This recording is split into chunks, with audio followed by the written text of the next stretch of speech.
That's for losers, man. I don't get involved in that stuff. But Angel Rashad Milligan rolling out. That's a good question. Brandon, We can't ask Rashad questions. Hey, Rashad. What's on? Welcome back, everybody, to the channel. My name is Rashad Milligan. If you are new to the channel, this is the road to 5K subs, man. Happy Father's Day, first of all. We'll get to that a little bit later in the stream, but as of right now, you guys see the title. You know what we're talking about first. I just added this. This is going to be a brief. I don't know how long this is going to be, but it was just something I was thinking about before I started recording, and I was like, this would be interesting. So I wanted to talk a little bit about the Golden State Valkyries, bro, because they're actually good. They're 5-5 right now through the first 10 games, through the first fourth of the season. They are at 500. 5-5. Doing better than I projected them to go in a preseason. And a lot of other people, I think a lot of people, they just saw expansion team, you know, you kind of assume last place, you know, respectfully and things of that sort. But they're hanging in there, man. 6 seed as of right now, they will be in the playoffs at 5-5. And so you ask yourself, what is making the Valkyries so good? Now let's go to the Valkyries team. Kayla Thornton, as you see, is hands down the franchise player. She was a standout player or whatever, role player and things of that sort on one of the better teams in the league with New York. She's been a veteran before and stuff like that. So it was a good pickup for them. But man, you talk about someone who took the moment, opportunity, and ran with it. I think a lot of us, or I'll say at least me, after the expansion draft and seeing the coach they got, Coach Nat over there from Vegas and Becky Hammond's squad and things of that sort, like we all kind of leaned like, okay, this is going to be positioned to be the Kate Martin show. And it necessarily hasn't been that. Not like salute the Kate and everything, but Kayla Thornton is the one that's really taken the horns and kind of become the leader of this team early on. 14.5 points, 7.5 rebounds a game, nearly 2 steals a game, which is very impressive on the team with Veronica Burton. Because if you know Veronica Burton, she got those sticky fingers. Veronica Burton was someone who was kind of like on the edge of Dallas's bench and stuff like that, and was kind of like, you know, bouncing from team to and I didn't really like that or respect that because I thought I was a huge Veronica Burton person at Northwestern and things of that sort. So to see her be at a stable place, I think these are the benefits that you're seeing of expansion, league expansion teams and things of that sort. Now with roster expansion, you're going to see a whole nother kind of wave of these type of players with players that we all know are good players. And, you know, they just caught a tough break with lack of space in the W and things of that sort. Think like the Deja Kellys, who had a sensational preseason, but got cut because of just space. Leticia Me here, who's, you know, kind of holding on and been the two-way player of sorts for Golden State. You know, Maya Caldwell's had moments in Atlanta. I know a lot of Atlanta Dream fans are like, oh, Maya. But Maya's had some moments, bro, and she's stuck in this league and things of that sort. Timmy, with Indiana kind of designating her for the draft, it was interesting. It was an interesting move to me because she was a kind of rotational player. She had a great start to the season last year and then kind of tailed off it as last season went on. So it was kind of interesting when I saw that they designated her as the player for the expansion draft. But hey, she's performing well as too. And so you see here Veronica Burton and Kayla Thornton at the top of things and stuff like that. Is this the Ricky? Yeah, this is the Ricky right here from France.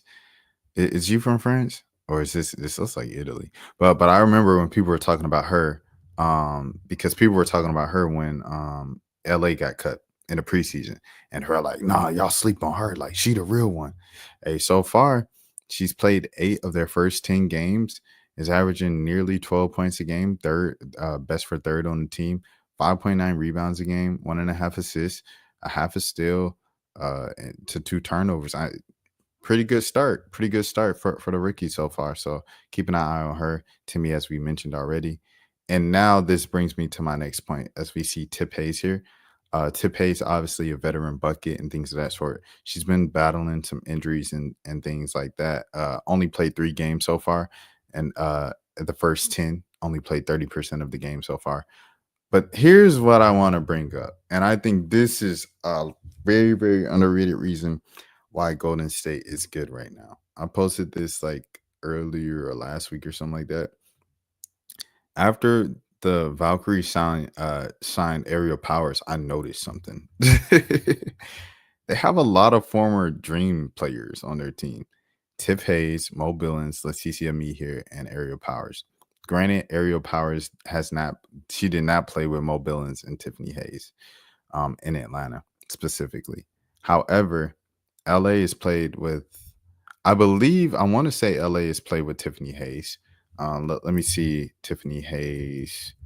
Tiffany Hayes Pro Reference. I want to say at least her rookie season was with Tiffany Hayes in Atlanta. So here you go. We're going to scroll down. Tiffany Hayes' last season in Atlanta was 2023. Okay, now LA's rookie season. Let me see. Me here. Pro Reference. Give me a second here. Pro Reference. All right, scrolling down. 2023. So yeah, LA played with everybody, bro. With everybody on this list. Going back.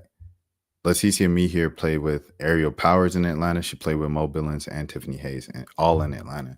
So it's like, I think this is important. It's something small. Mo Billings, like I said, hasn't played with Aerial Powers, and neither did Tip in Atlanta. But things like this are pivotal, even though they aren't the most statistically impactful players on the team.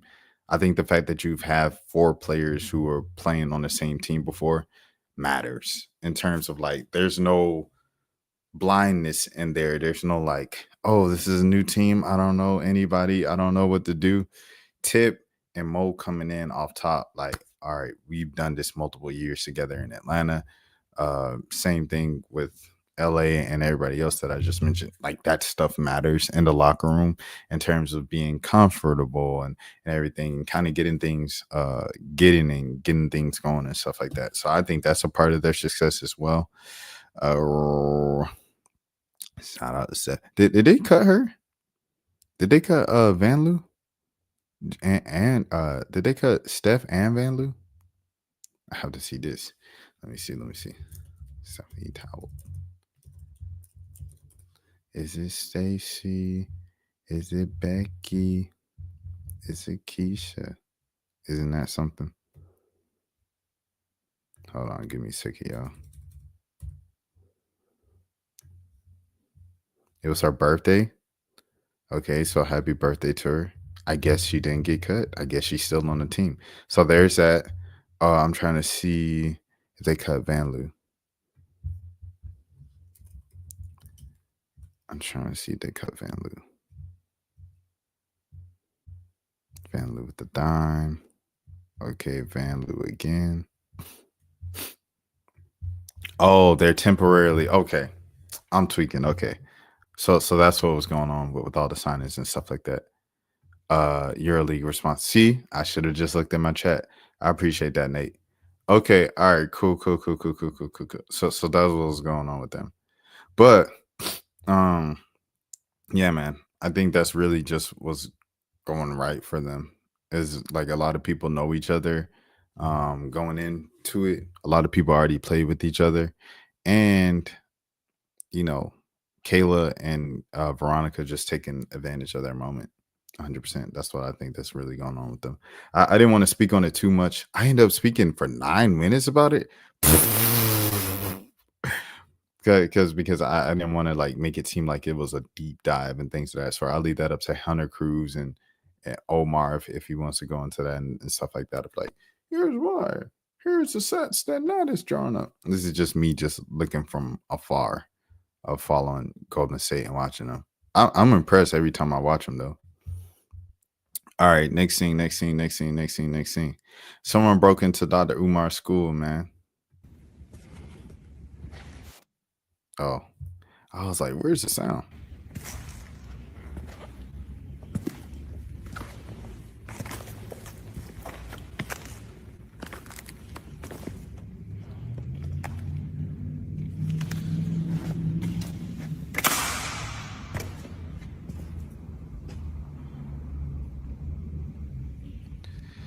So there you go. You see it.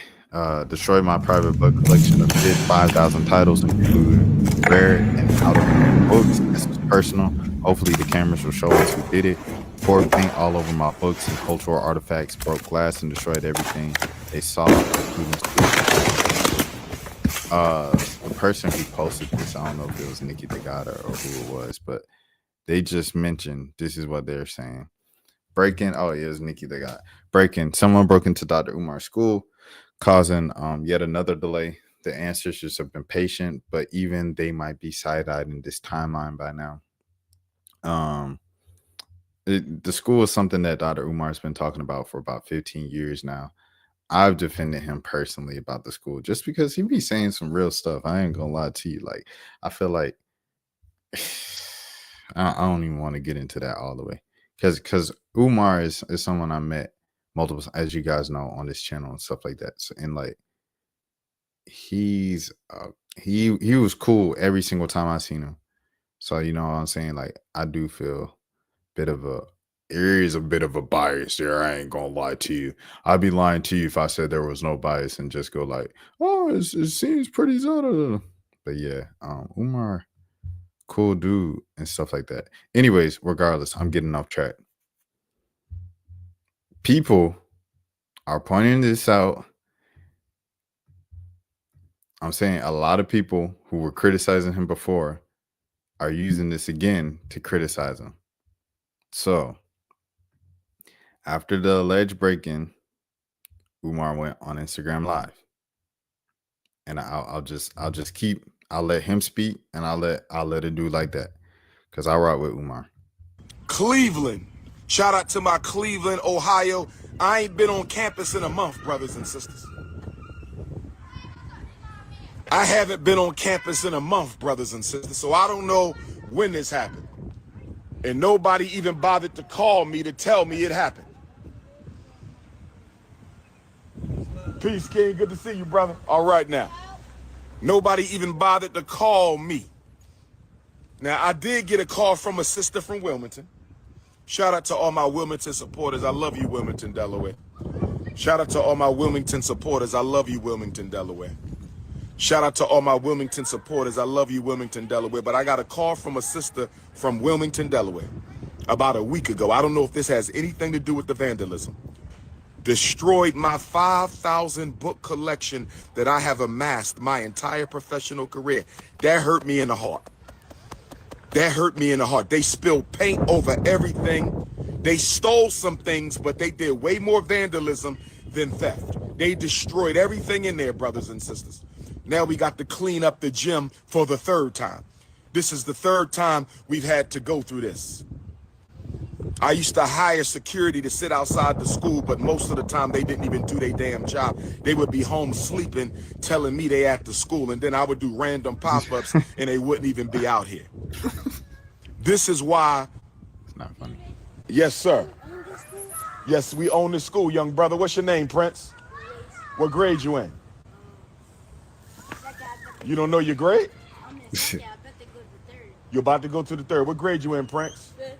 You in the 5th grade? That's my brother. Okay, y'all brothers, y'all look alike. So you're about to go to the 3rd, you said? Yes. So when we open up this school, it's going to be 2nd, 3rd, and 4th, right? So 4th grade, you might be here, right? 4th grade, you might be here. You're going to the... 6th. Oh, you're going to the 6th grade.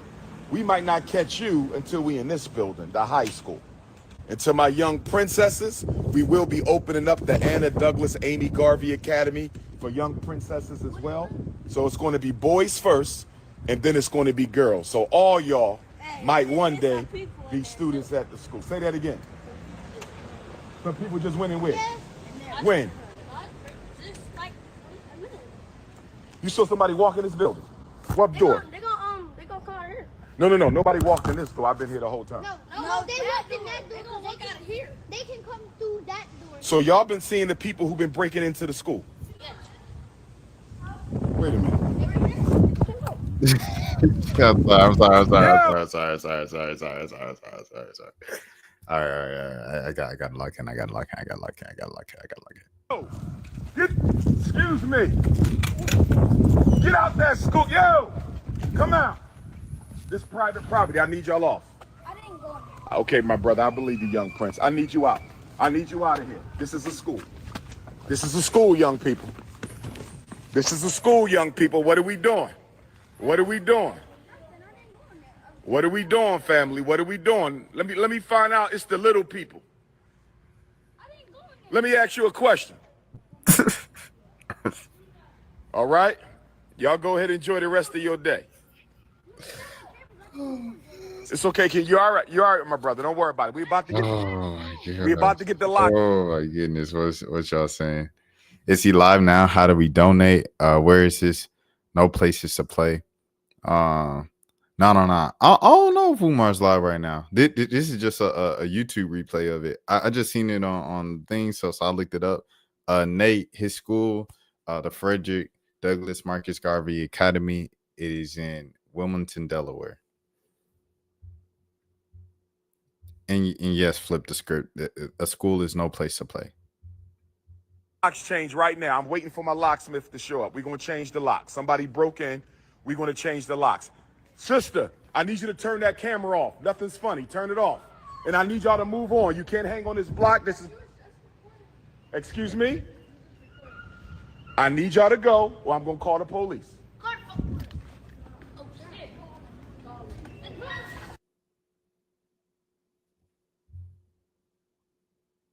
All right, so I guess it's the kids. That's what Flip says. I do think it is something that, like, when he was going live at the school at the site, that he just so happened to like run into the kids saying, "Hey, this is what's going on," and then the kids were doing it as he was going live outside the school. You know what I'm saying? Like, I did think that was something, but hey, like I said, I'm rolling with Dr. Umar, things of that sort. He also said to the kids, you know, he was telling the kids, "Hey, we got the school coming out for you. You should have the school ready at this time. You should have the school ready at that time, et cetera, et cetera." And I would really, really just, you know what I'm saying, continue to you know what I'm saying, stay on the train of FDMG and things of that sort, because like you can't lie to them kids to their face, bro. Like that's even more messed up than scamming, you know what I'm saying, like allegedly, quote unquote, scamming like adults who have been donating to the school for the, like, you know what I'm saying, over past decade and things of that sort. That's messed up. They have nothing better to do. They need community outreach for recreational basketball courts. 100% flip. 100% flip. For 100%. Is one of the reasons why he is opening up the school, to kind of change the, you know what I'm saying, thinking and things of that sort. Is the rest of the video paused? All right, the rest of the video is paused. I guess someone called him, or he like ended the live, but he couldn't end the live, things of that sort. So there's that. And then he spoke about it for 21 minutes. Had snuck into the school, which means they knew the door was unlocked. Listen to me, brothers and sisters. For children to know that a door is opened, and I was only away from the school for 30 days. For children to know that the door was open, and I was only away from the school for 30 days. For children to know the door was open, and I was only away from the school for 30 days, I wonder when they broke in. I wonder when they broke in, because if the children already know the door was open, we're not blaming the children.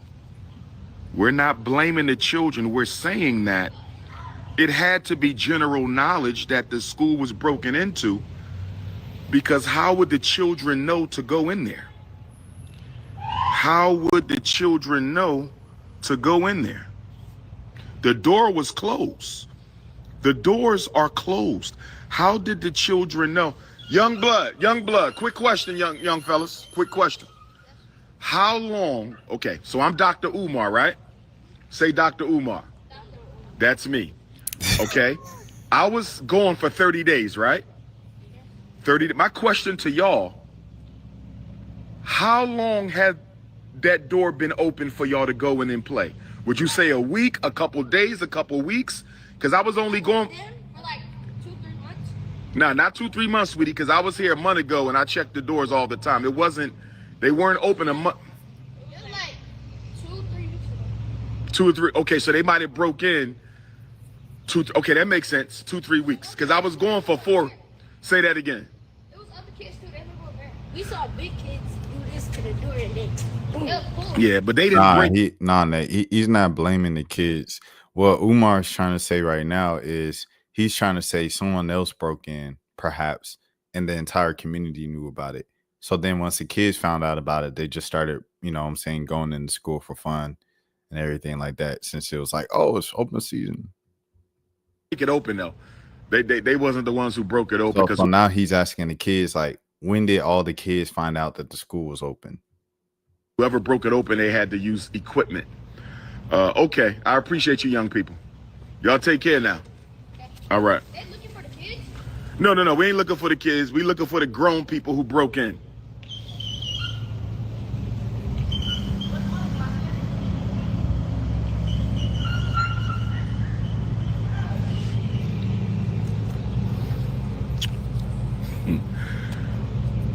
She said 3 weeks ago.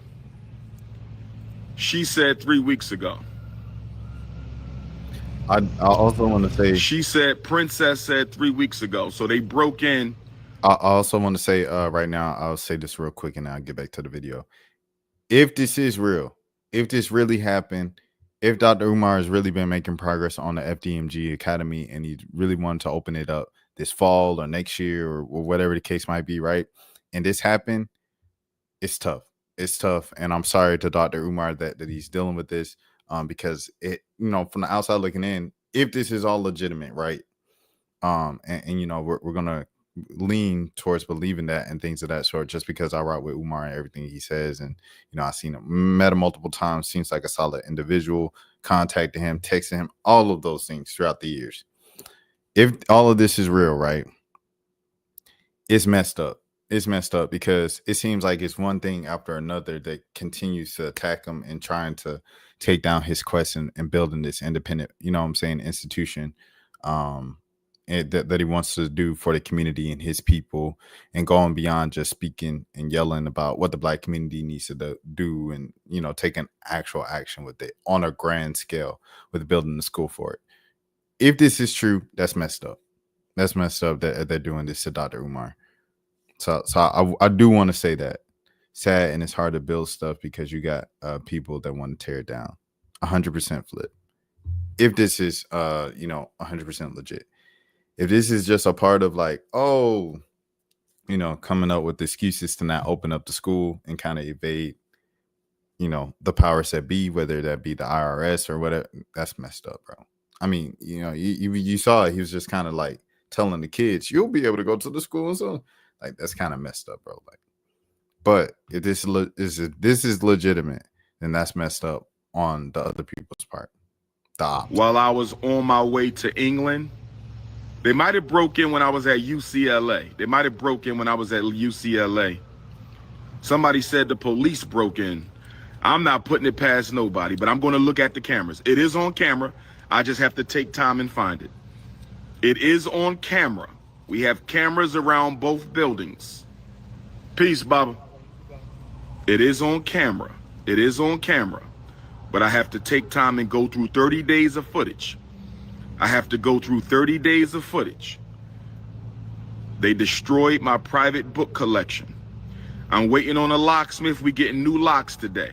The police said they're going to try on the doors. The police said they're going to pay close attention to the Frederick Douglass High School until we get the electric on.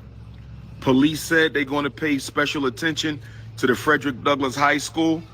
Somebody said Elon Musk broke into the building because I beat his father in the debate. Somebody said Elon Musk broke into the high school because I beat his father in the debate. Somebody said Elon Musk broke into the high school. The saddest thing for me, though, is nobody from the city bothered to call me and tell me. That's the saddest thing for me. That's the saddest thing for me. Yes.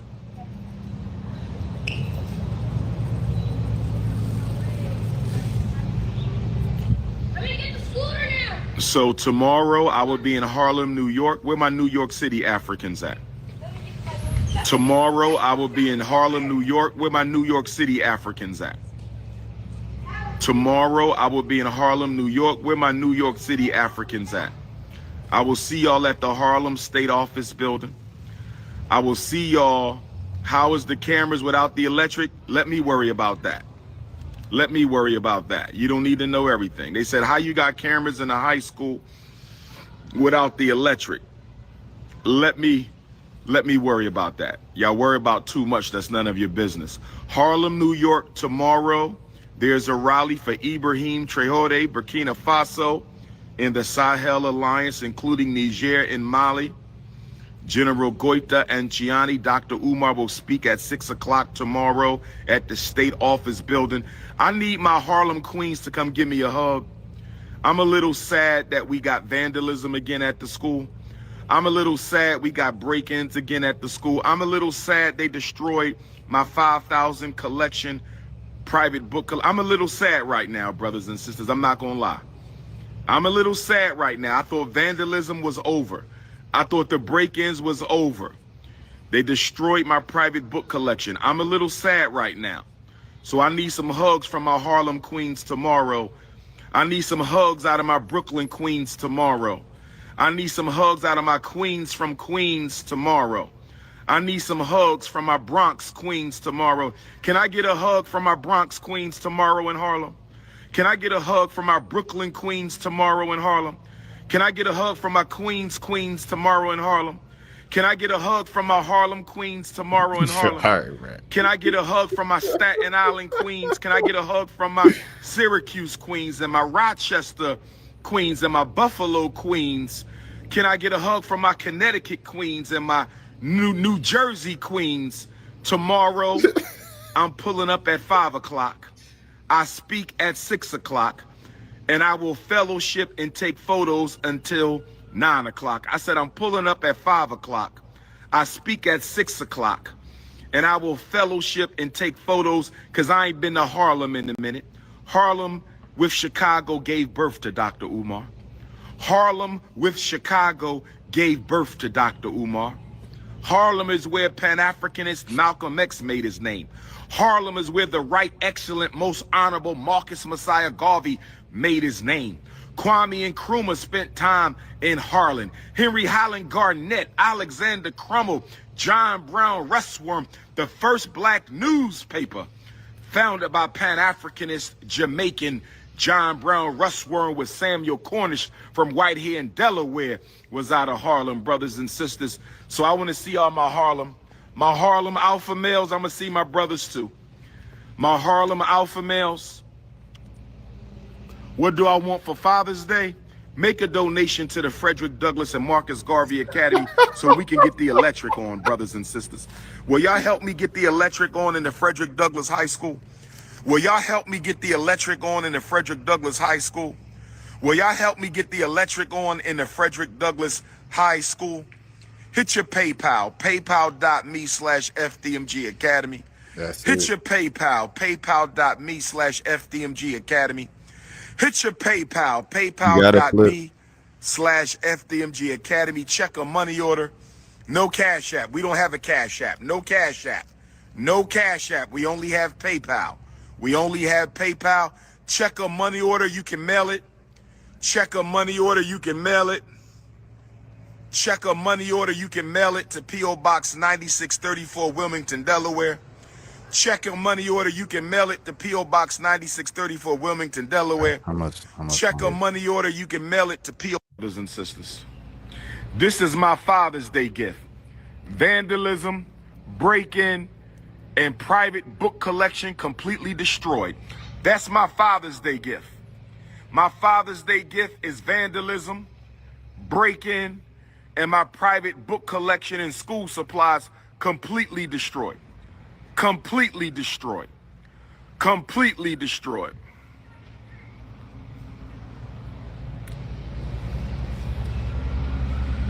I don't take grants unless they from black people. This is a self-determination project, my brothers.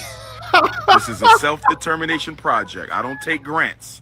If it ain't black, I don't want it. Hey, yo. I don't know, but we have security cameras. I already told you that. Security cameras don't stop a break-in, my brother. We don't have security surveillance on the high school. We have security surveillance on the elementary school. We have security surveillance on the elementary school.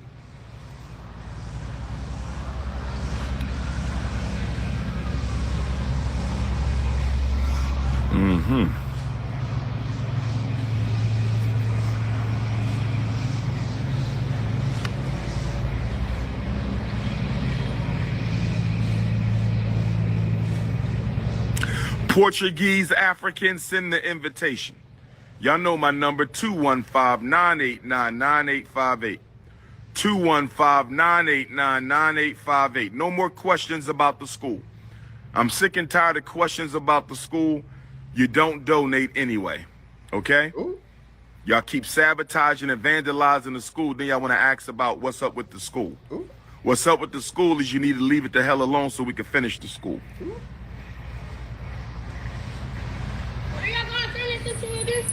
It's going to be an elementary school, princess. Frederick Douglass and Marcus Garvey Elementary School. Have you ever heard of Frederick Douglass? You haven't heard of Frederick Douglass? He helped our people fight and get free from slavery to freedom. Yeah. And Marcus Garvey, he gave us the largest black organization in modern history. And this school is going to be named after Frederick Douglass and Marcus Garvey as soon as we can stop people from vandalizing the school that we're trying to fix up.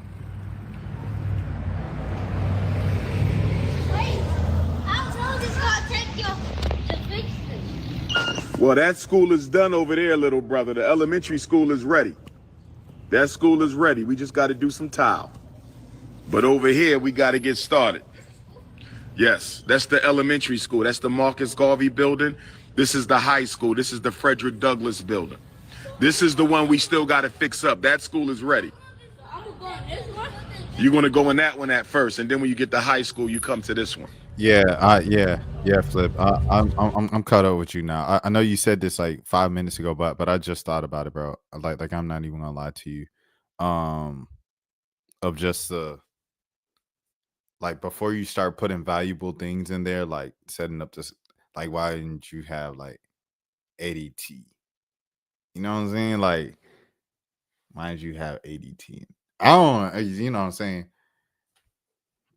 But he said there's no power, so he was like, donate for power.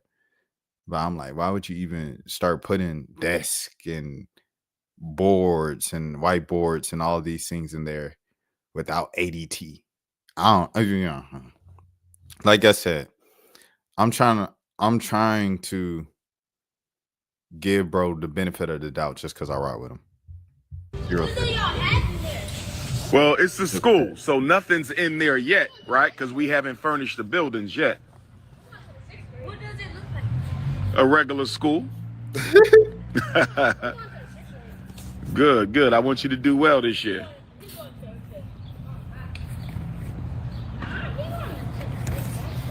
Peace. All right.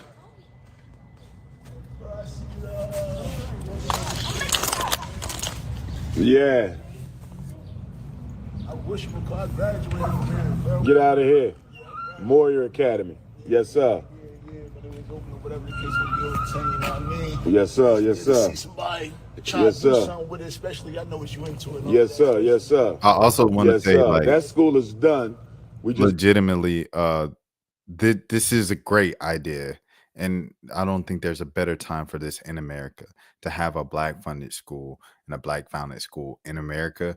Like, what is he teaching? Well, it's funny you bring that up because there is an actual website for this, which I all learned when I was doing the I did a story. So I asked Dr. Umar about this, bro, right? Like years ago. And no, it wasn't years ago. It was last year. Feels like years ago. See, here's the story. Let me see. But on it, like I linked to his page. But the website is down now. But the website was up, and it had the curriculum. It had everything up there on the website. Like it was a full on website for FDMG Academy. Let me see. Hold on. Sorry. I just had double screens up. But it was like they were teaching, just basic elementary curriculum alongside like African history, Pan-African kind of teachings and things of that sort. Why is the website down? Because it was a legit website. Like I saw it. It looked nice, had pictures of kids in schools, everything like that. But yeah. But that's what it was going to teach. Got to do the floors. But like I said, I think it's important to have it at this time, at a time where they're trying to get rid of anything like Black history teaching. Okay. So I'm waiting on that, trying to get the best price. You know how the contractors be. This school we got to get started on. So they just broke in here, bro, and vandalized my whole private book collection, 5,000 books, man. Poured paint all over it and everything. So I'm waiting on my locksmith because he got to give us some new locks. You know what I mean? It just hurts my heart, though. You trying to build a school for the children. And, we've been going through this for 6 years, bro. They spray painted on the back. Why would you spray paint on the school we trying to fix up for the kids? You know what I mean? So it hurt my heart a little bit, man, because you try so hard and your own people tear you down. But we going to stay focused. You know what I mean? I don't know why the website is down. Yes, sir. Yes, sir. For sure, man. For sure. I definitely respect and appreciate the scene. Yes, sir. Yes, sir. We getting there. When we apply for the certificate over there, if all goes well, we're going to do a grand opening. It might be before the year out. Okay. And then once we done over there, we're going to start over here. Okay. You know what I mean? So we're going to do 2nd, 3rd, and 4th grade the first year. And then the second year, we're going to go up and down the grade. So the second year will be 1st through 5th. 3rd year will be K through 6. 4th year will be pre-K through 7. 5th year will be daycare through 8. That give us 5 years to get the high school ready so they could just come across the street. So that's the plan. You know what I mean? If motherfuckers leave us alone and let us do what we got to do. You know what I mean? You know what I mean? Now, when we first got to school, so we had them for 6 years. We got to school in 2019. When we first got to school, it was crazy because we ain't have no electric in either building. You feel me? So they was breaking in, robbing. Somebody took a shit inside the school. I'm like, bro, you could take a shit in the alley. Why would you shit in my school, bro? You know what I mean? So we went through hell, man. So we finally finished over there, but now we got to take care of this. So that's where we at, brother. Take my number so you have it in case you ever need to reach out to me, man. It's one of them areas too, man. I know. I had security people I was paying to sit out here. They scam me too, bro. They would take a picture of them sitting in their car, go home, tell me they out here. I'll pull up. Nobody out here. Getting paid for doing nothing, man. It's crazy because, like you say, getting paid for doing nothing. Yes, sir. Yes, sir. Yes, sir. All right, hold on. And if you come across any meetings they having in the city that you think I need to go to, just to familiarize myself, not to speak, but just to kind of listen, to pick up on things, let me know. Send me some flyers. All right, D. No doubt, brother. All right, brother.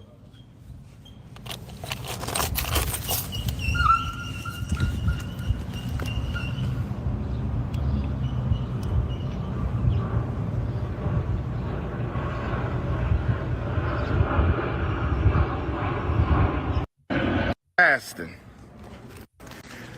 I can't even go get nothing to eat because I'm fasting, brothers and sisters.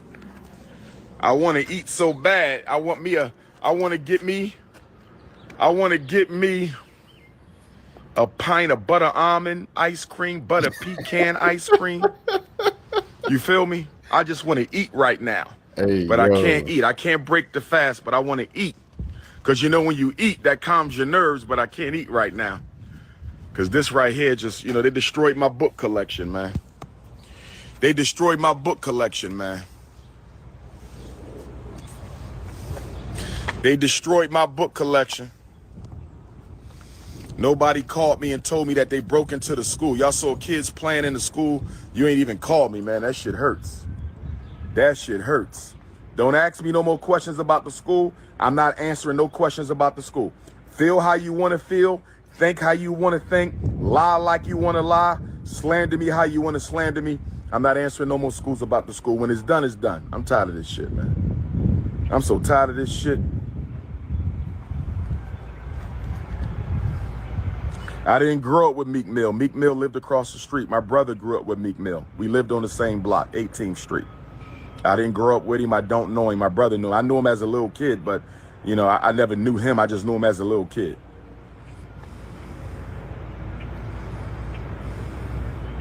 I ain't got no more books now, brother. They destroyed the books. I ain't got no more books. I got to rebuild my book collection. That was a 25-year book collection. I got to rebuild it. That was a 25-year book collection. I got to rebuild it. That's a 25-year book collection. I got to rebuild it. It's all right, family. It's all right, family. Hit your PayPal. If you care, have you donated? Hit your PayPal. PayPal.me/FDMG Academy. Hit your PayPal. PayPal.me/FDMG Academy. You got a credit card, go make a donation. I got to get this electric on in the high school. I know this is going to cost us at least $100,000 to get this electric done. It's going to cost us some money, brothers and sisters. Make sure you donate. Make sure you donate, brothers. And we got to get the electric on in the high school so we can get security.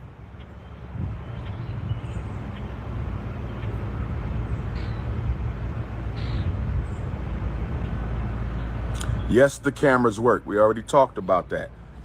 Cameras don't stop a break-in. We need security surveillance. We have security surveillance on elementary. We don't have it on the high school because we need more electric. We need electric. PayPal.me/FDMG Academy.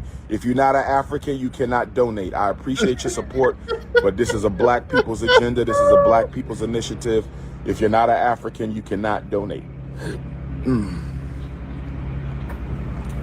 What happened to the FDMG Cash App? The struggle streamers had it shut down. What happened to the FDMG Cash App? The struggle streamers had it shut down. What happened to the FDMG Cash App? The struggle streamers had it shut down. They shut down his Cash App, bro?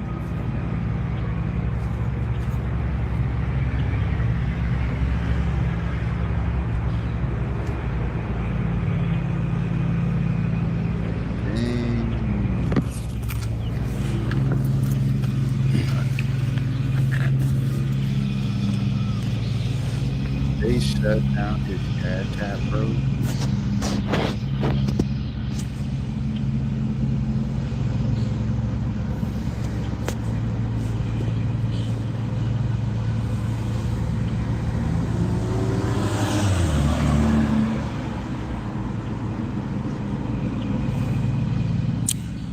Harlem State Office building. Harlem State Office building tomorrow, 3 until 9. Dr. Umar speaks at 6.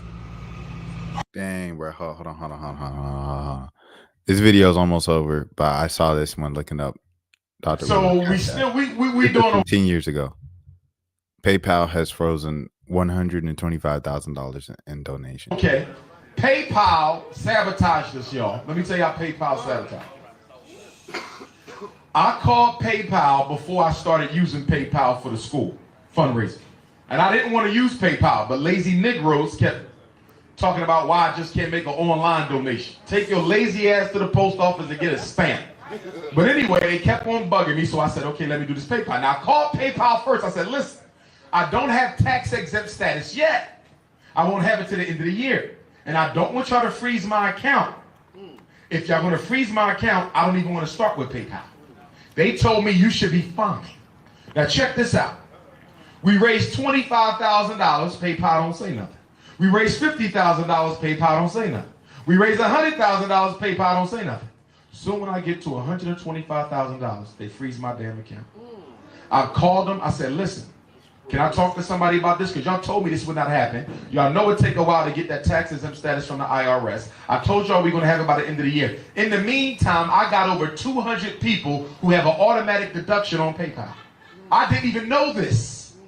But every day, I'm seeing 25 payments skipped, payments skipped, payments skipped. These are automatic payments that our brothers and sisters set up through PayPal.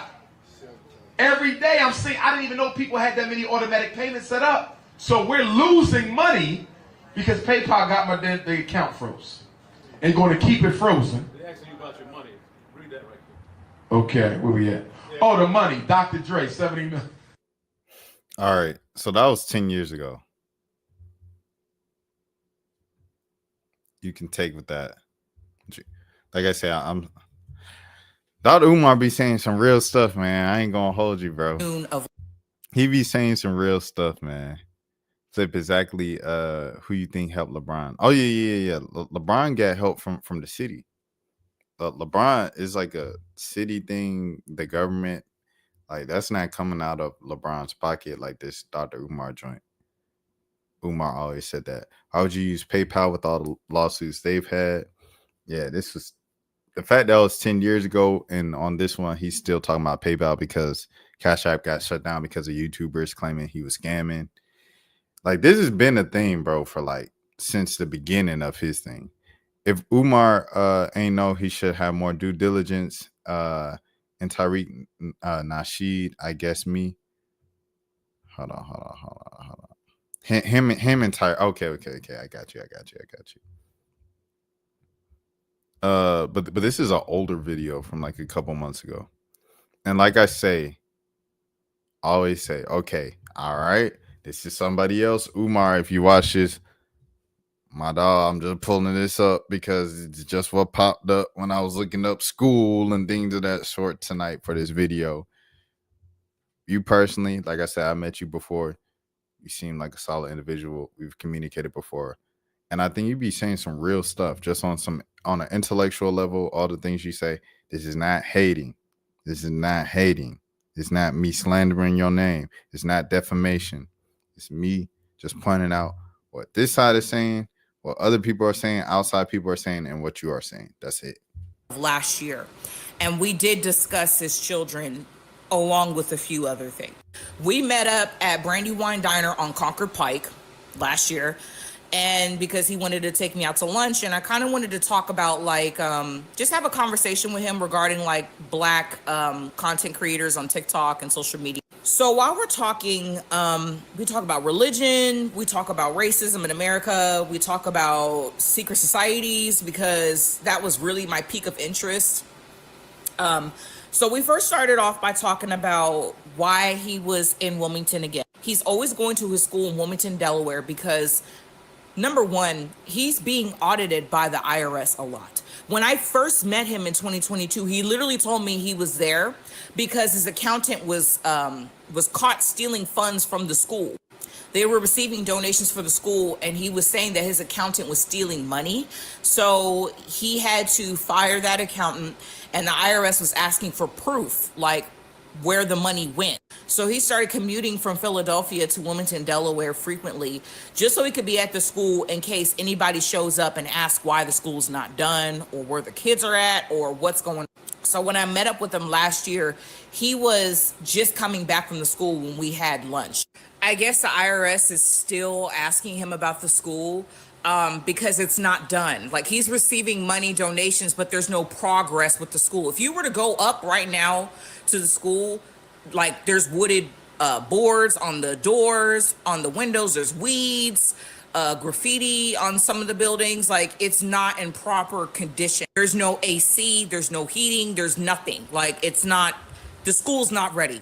When we were talking at the table, I started asking him a lot of private questions, like, were you married? Do you have any kids? He was telling me, yes, I have 2 daughters. One of them is a teenager, and the other one is maybe 7 years old at the time. So the child is probably 9 years old. So he was saying to me that the mother of those girls, or the mother of, I don't know if it's 2 separate women or just one woman, the woman or the women are taking him to court for child support because he's not an active dad. I want to pull this up because Flip asked this. She said, where's the accountant? Why aren't they arrested? I looked up Dr. Umar accountant, and something from the official IRS.gov posted up. Dr. Umar Johnson, executive director. I'm guessing this is like his filing for the school, the business for the school. This is, once again, I don't know what's going on.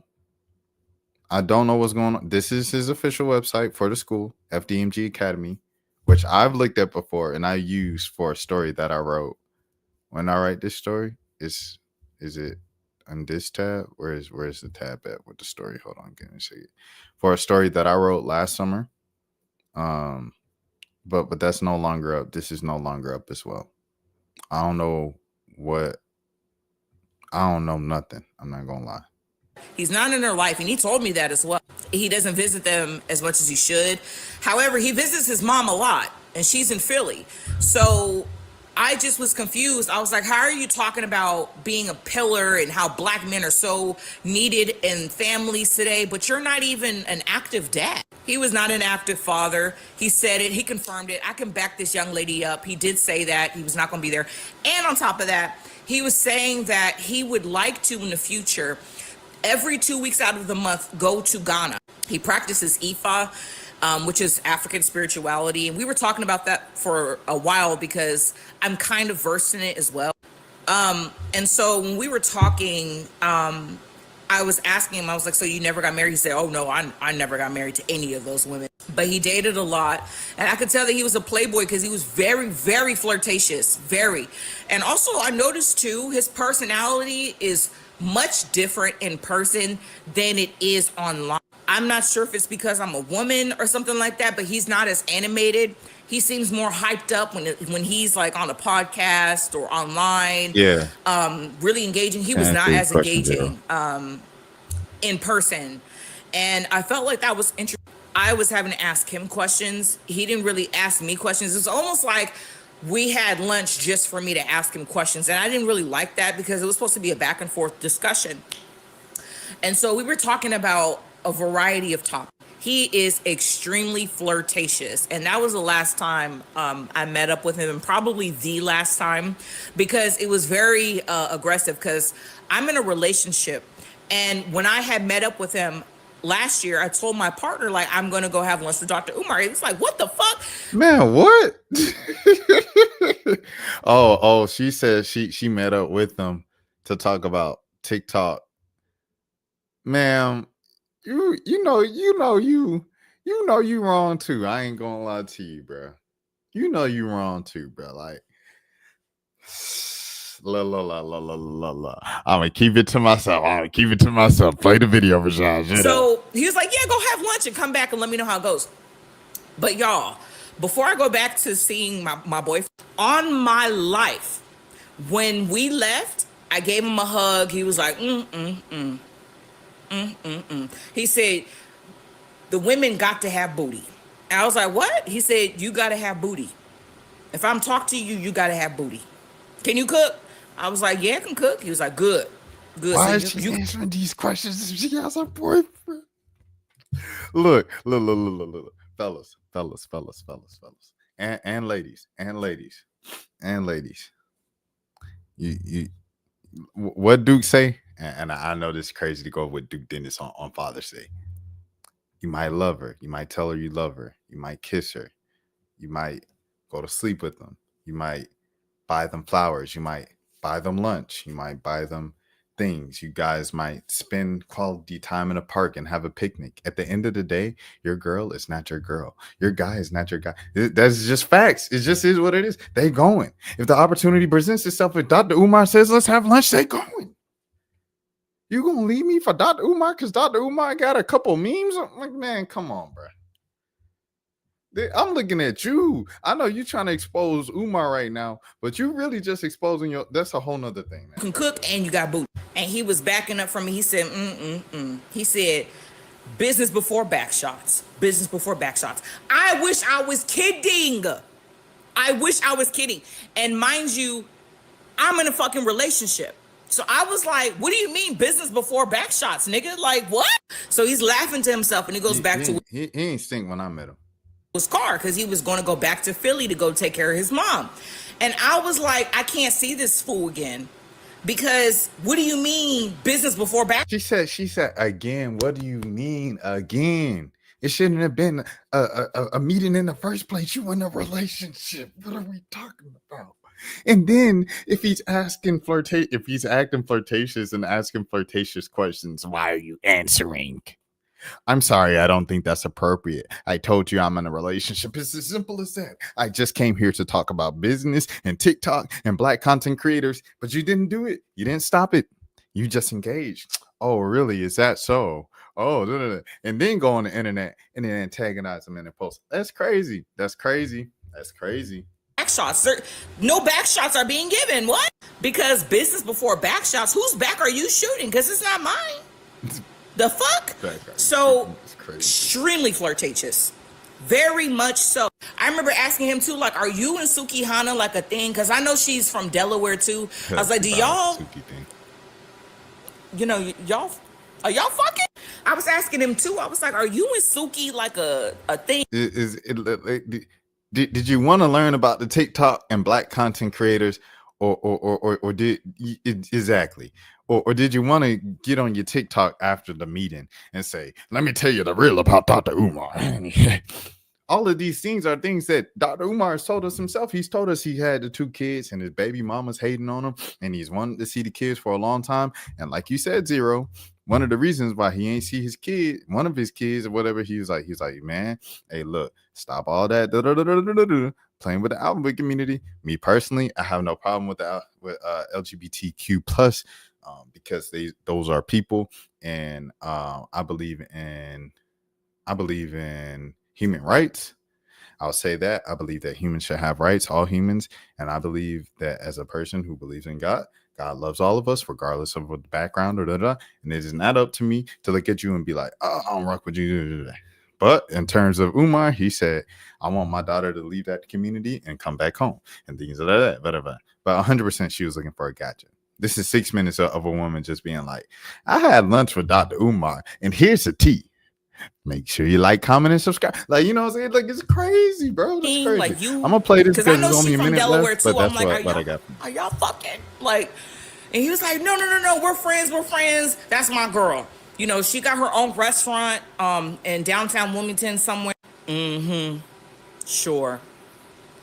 When you say to me, business before back shots, and you and Suki are just friends, highly doubt it, because you got a big booty too. Anyway, I say all this to say, this young lady is telling the truth. He is a deadbeat father, extreme hypocrite, and huge flirt.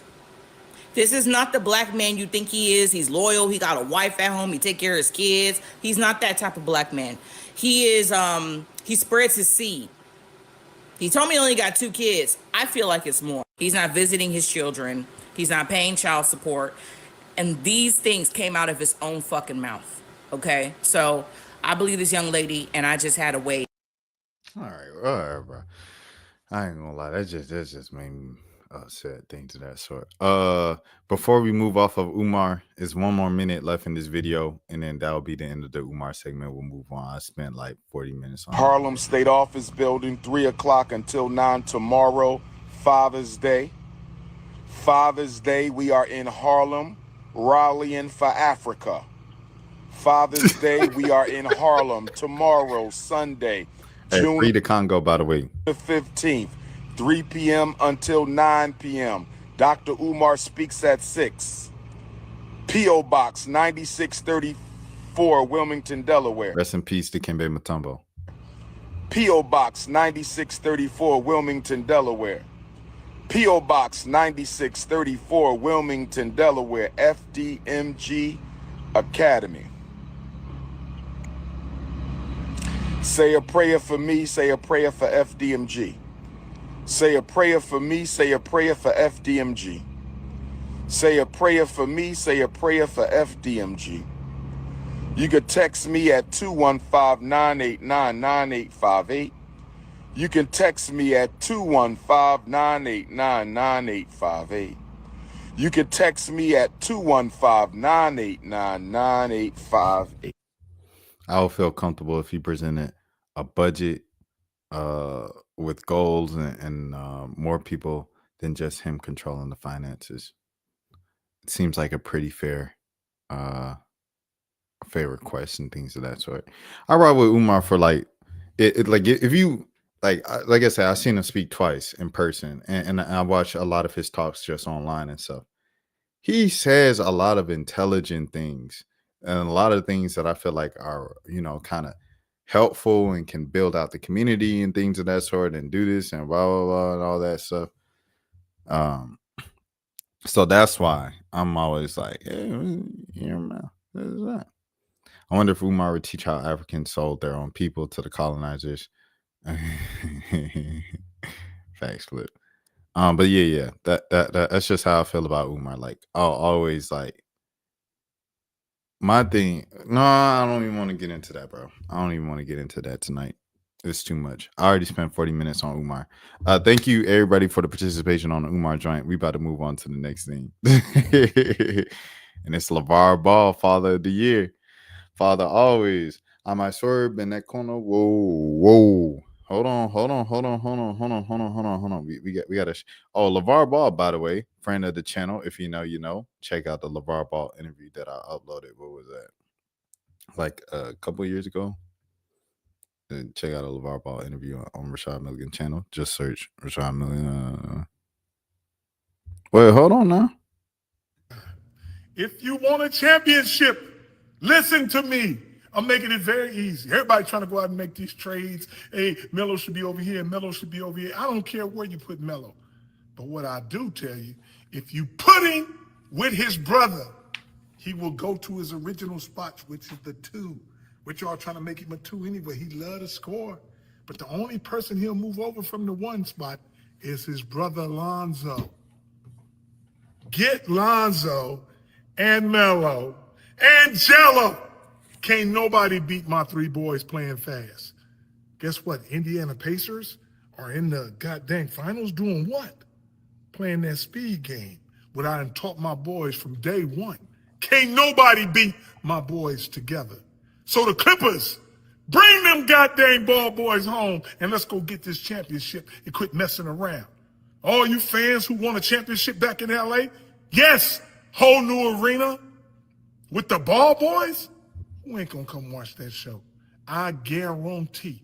Yes, you got Oklahoma picking up full court. Yeah, why? Man, my boys been picking up full court all their life. They can't do it by themselves. But if you want a championship, Boma, I'm talking to you. Go get them ball boys and let's ball. I only can tell you once.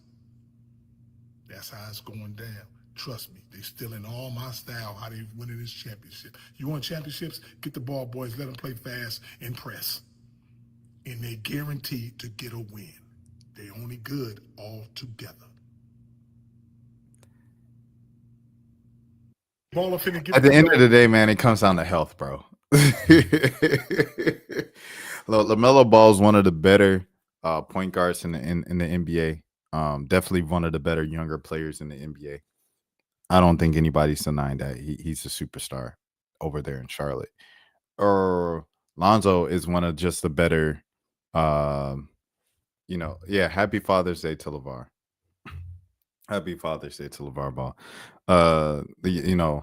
Who was I gonna say? Lonzo is one of the better kind of role players, rotational starters in the NBA as well. So shout out to Lonzo Ball. But once again, what slowed him down from being like someone who could have been an all-star in the NBA, it was injuries.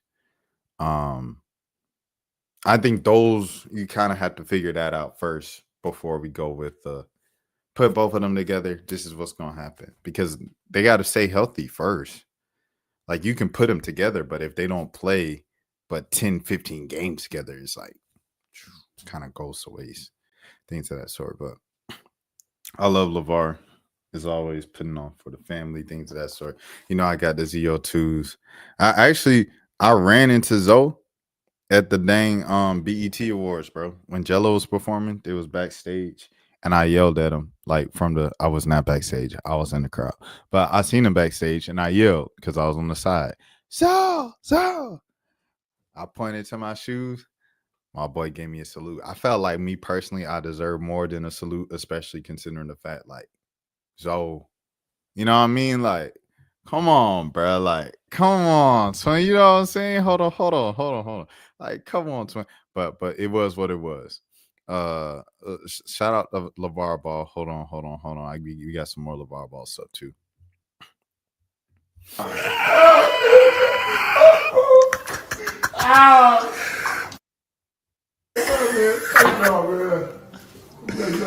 Happy Father's Day to you too, Zoe and Jello. Yeah. Happy Father's Day to you too, son. Hey, man. Big Baller putting BTA on Mello on Father's Day. Got Brody taking clothes off. He's so hey man, shout out LaVar Ball, man. You know what I'm saying? Father, one of the top fathers, the basketball father, everything like that. I always have appreciation and respect for LaVar Ball. What else did I want to say about this? I haven't watched the BET Awards since Adrian Free was on Battle 65. Man, you got to. It was a good year this year, man. It was a good year this year. This was my 4th year going. My first year not going as media. I just went like as a fan this year and stuff like that. It was pretty cool. But like, I was like, we're not getting into everything that I wanted to get into. So I'm gonna try to go as media again next year. But I gotta be grinding. You know what I mean? But anyways, what did I want to say? I guess I wanted to talk about like my Father's Day at the end of this. Like I said in this post today, when you get older, people just assume like I'm a dad. So I was told Happy Father's Day like probably 10 times a day. I don't have any kids, bro. And it's funny because it started picking up probably like 5 years ago. I feel you, but the industry is demonic. But I think the industry is demonic. I think you just keep a healthy distance from stuff, bro. You keep a healthy distance from stuff. Because I think if you look at it from that standpoint, we're like, what does the Bible say? Oh, no kids. I got 6. Hey, shout out to Flip. Shout out to Flip. Flip 6 kids. I got 0. You know what I'm saying? I know a lot of people. You was about to say Happy Father's Day. Look, I've been told that all day today. Like, you guys have to be like 6 and 7 for me, at least. I had someone text me, like someone who had my number, like someone knows me. Happy Father's Day, like, bro. I don't have kids, bro. But yeah, about the industry being demonic. I say like when you read the word, everything like that, like it's talking about, hey man, 0 got 3 kids. Flip said, I'm old. It's all good, Flip. It's all good. I'm old compared to the youngins, you know what I'm saying? Like they call me old, so it is what it is, bro. Ain't nothing wrong with being old. But demonic, yeah, the word talks about worldly things and everything is, world. So if everything's worldly, right? The word tells us not to be of this world, but to be a light to the world, everything like that, right? So it's like you can see everything as a bit evil. Everything has a little bit of evil to it if it's of this word because it's not of God. So it's like I take everything with a grain of salt, and I feel like I keep a healthy distance. Like I have fun and stuff like that, but I'll keep a healthy distance. What does a healthy distance look like? I'm not going to no after parties, bro. I show this text all the time, but I'll show it again. I'll show it on stream. I don't know if I've ever shown this on stream. Ooh, let me see how I can like post this. I'm gonna use this thing, this little coupon to block out like the top stuff or whatever. But I'm gonna do it like this. This is from 2022. All right. Yeah. Oh, ooh. Don't leak. Let me just screenshot it. I'm gonna just screenshot it because I felt like I was about to leak. All right, bet. This is from 2022. This was my first BET Awards. Hold on. Where we at? Dude. Okay, all right. Cool. So I seen Brody at the joint, right? He said, "What's shaking, bro?" I said, "Nothing, man. Just sitting at this award show. Powerful. This is my first one." What he say? "Are you going to Diddy's house after?" I said, "I ain't hear about it. Do you think I could get in?" He never responded. God was watching out for me at that moment, bro. So like the way that I see things, dog, is like, yeah, everything of this world is of this world, right? Like there's some evil components to everything, but I keep a healthy distance from it. I don't really go to no after parties and things of that sort, like Casanat was talking about. I don't really do none of that stuff. Like I keep a distance from it because that's where the stuff is, dog. That's where all the stuff is, bro. That's where all the stuff is. Hold on, let me see. Diddy house. You saw the text. You saw the house. You saw the text right there. There's no cap in my rap. Because I know I tell the story now and it sounds like I'm making it up. Nah, that's some real Hollywood stuff. But I feel you have Facebook Messenger, but no Facebook itself. No IG. I just have YouTube. I don't have TikTok, no Twitter. I live a minimalistic lifestyle. Nah, I salute that, Zero. It's about money in America, Flip said. If you do not have it, you start to break the law, and they're not placed to go when you don't have it. You're trapped. Flip, I agree, but we need to install financial responsibility morals into our kids. And then he was laughing about the Diddy house thing. Yeah, it really happened, man.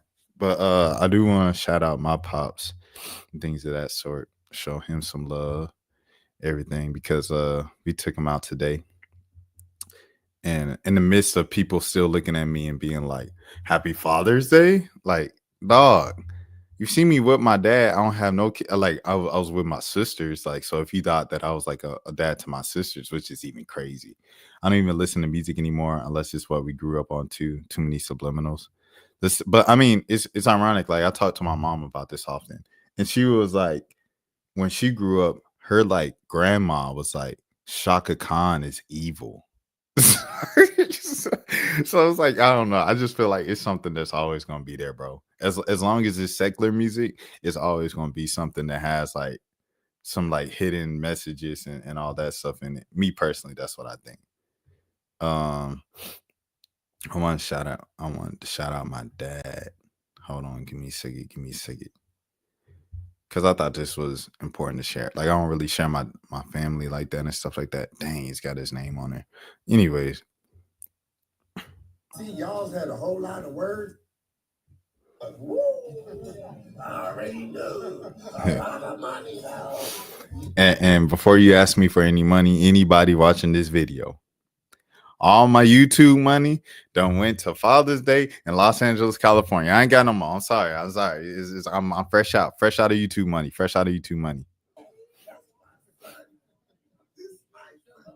So now y'all see it. Y'all see it, man. Y'all see it.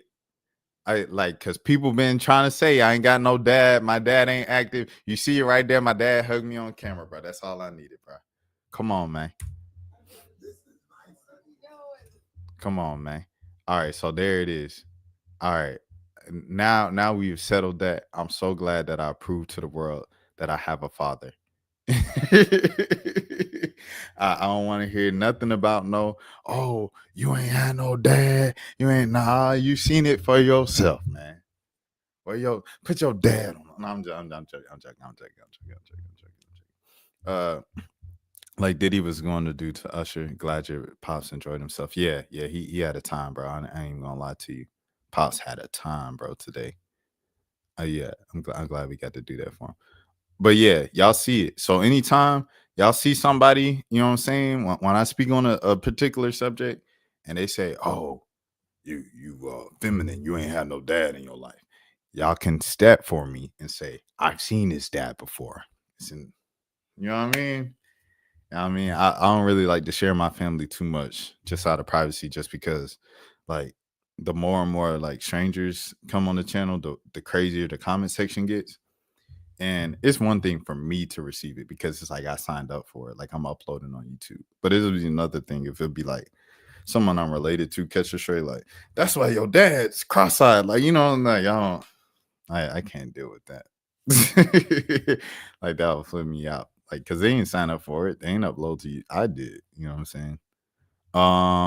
But yeah, that's all I want to say about that Father's Day stuff. And to wrap up, man, we talking about Kyrie Irving, bro. You just now Kyrie, he's been streaming lately and things of that sort. So y'all make sure, you know what I'm saying, y'all support Kyrie and all that. He's streaming on Twitch. I stream on YouTube, as you guys see right here. But yeah, man, he was talking about Men's Mental Health Awareness Month, which is right now in June.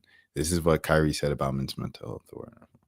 If you just now joined the stream, I just want to say thank you. All right. It is. I didn't realize he was speaking over some music. Like, here, are you gonna address the Hispanic revolt on AA? Was a Hispanic revolt on AA? What's that? Let me see. It flips it. Hispanic revolt on AA. Revolt on AA. Hispanic revolt on AA. What is that? What is that? What's that flip? African Americans. Oh, okay. I support Kyrie to spin out of the situation. I feel it. He's an interesting man. The Hispanic revolt on African Americans, like Hispanics asking for like being like Umar has a video on this and he said it's not our fight. The LA riots. I have multiple videos about that stuff. They want us in the revolt. Okay, all right. I guess we'll talk about it now. Especially if Kyrie has music in this entire thing. The raw. His music in the entire thing. So I guess we could talk about that pretty much. How I feel about it, like I said, with the LGBTQ plus community, I support human rights for everybody, and things of that sort.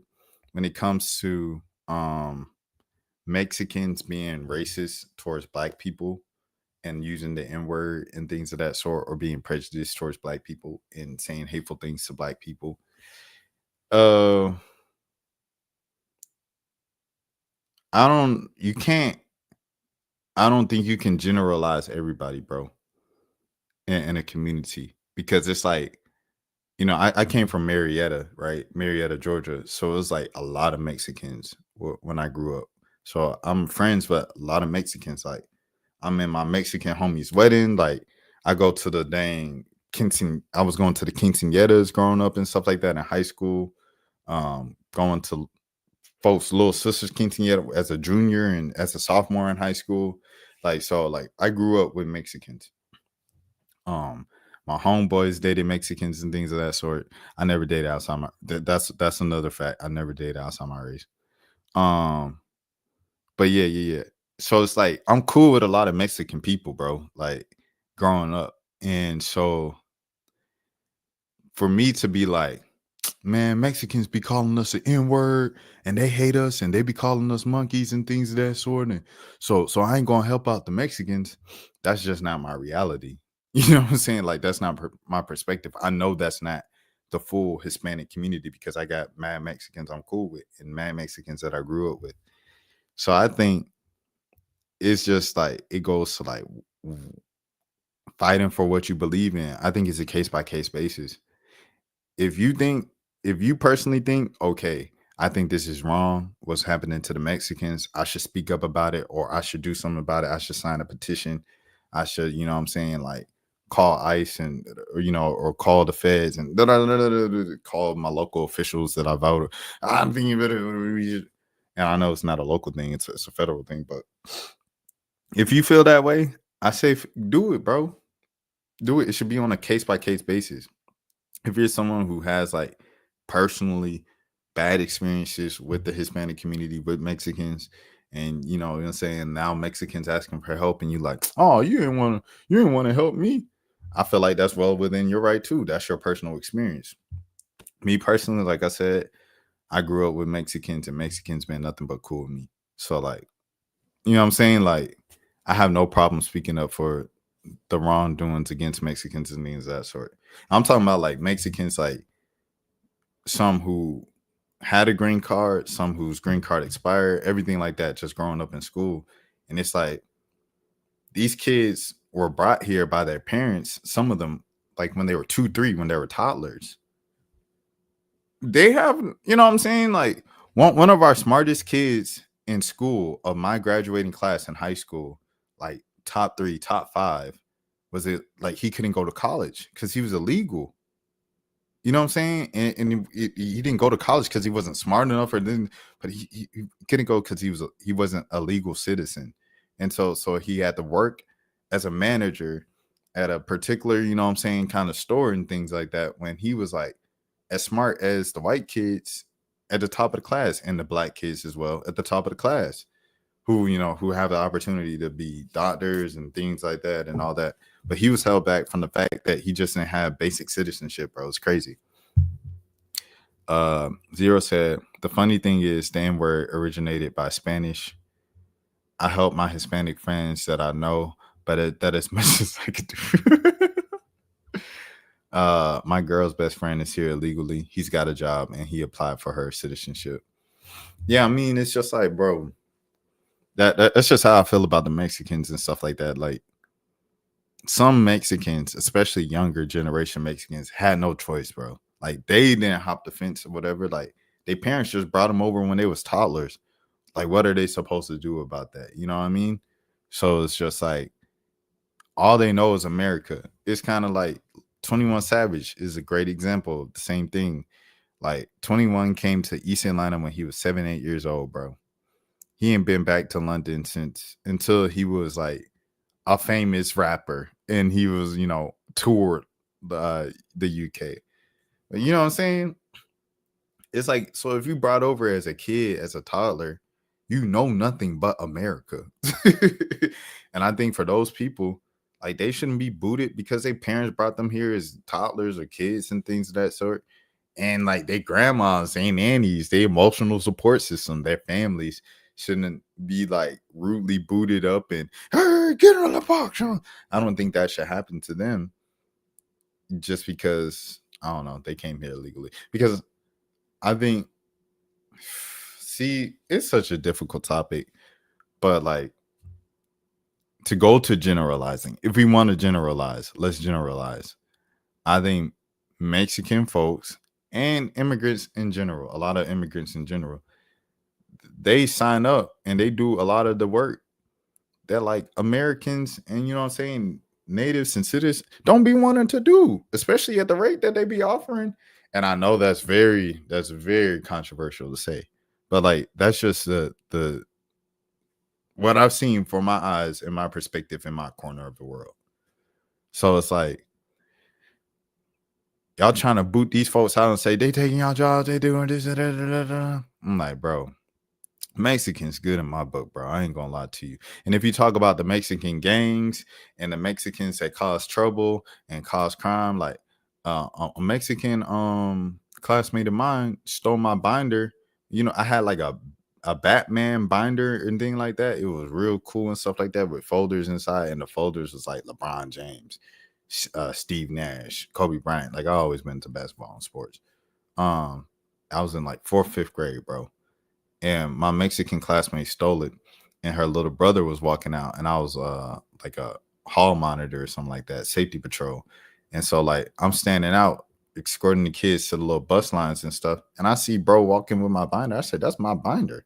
And I snatched it from him. The teacher was like, hold on, Rashad. Da, da, da, da. I had to sit in the principal's office, talk about it the whole next day and everything, write a little statement and stuff. And like, the girl stole it and she was lying about not stealing it. And then they finally broke her down. She cried and said like, oh, my family don't have no money and this and that. I wanted to do something for my brother. Bro, don't steal from me. Like, what the heck? So I'm saying Mexicans have stolen from me before. I've seen Mexicans in the illegal activity and everything like that. I've seen it firsthand. I've experienced it firsthand. Everybody does that, bro. I done had black folks steal. I done had white folks steal from me. Like, it is what it is, bro. Like, so I think the good, the pros with Mexicans outweighs the bad, to be honest. Like Zero said, I never had any issues with any race but my own. I won't say that because I've had issues with white people for sure. Like, I've had like I said, I'm from Cobb County, Georgia, bro. Like, look up Cobb County Police Department if you're not from Georgia. Like, bro, I have some stories for sure. Growing up in the South, growing up in Georgia and stuff like that, Spanish people could have changed the outcome of the elections. Yeah, the Spanish people, like, doing the whole, like, I think the Republican Party did a masterful job of just, I think that in combination of, like, the inadequacies of the Democratic Party from the previous regime and the previous kind of, you know what I'm saying, administration. I think a combination of those things was just masterful, bro, of taking the election, because it was, no, I have family out there. Nah, oh, he said, I know about Cobb County. I have family out there. So, you know, Zero, how I get out in Cobb County, bro. Yeah, I definitely have some white people stories. So no, I'm not one of those people being like, black people cause more harm to me than anybody. Like, that's not my story. Like, I think the most traumatic experiences I had were with people outside of my race. Oh yeah. Where was I going? Where was it going? The election where Flip was talking about. Yeah, man. I think they just did a masterful job of just convincing people that what they saw before from 2016 and 2020 like was no longer, and that we were just living a lie and being taught lies, fed lies the entire time, and Trump isn't who people thought he was. I thought they did a good job of that. And then you throw in the Palestine thing, right?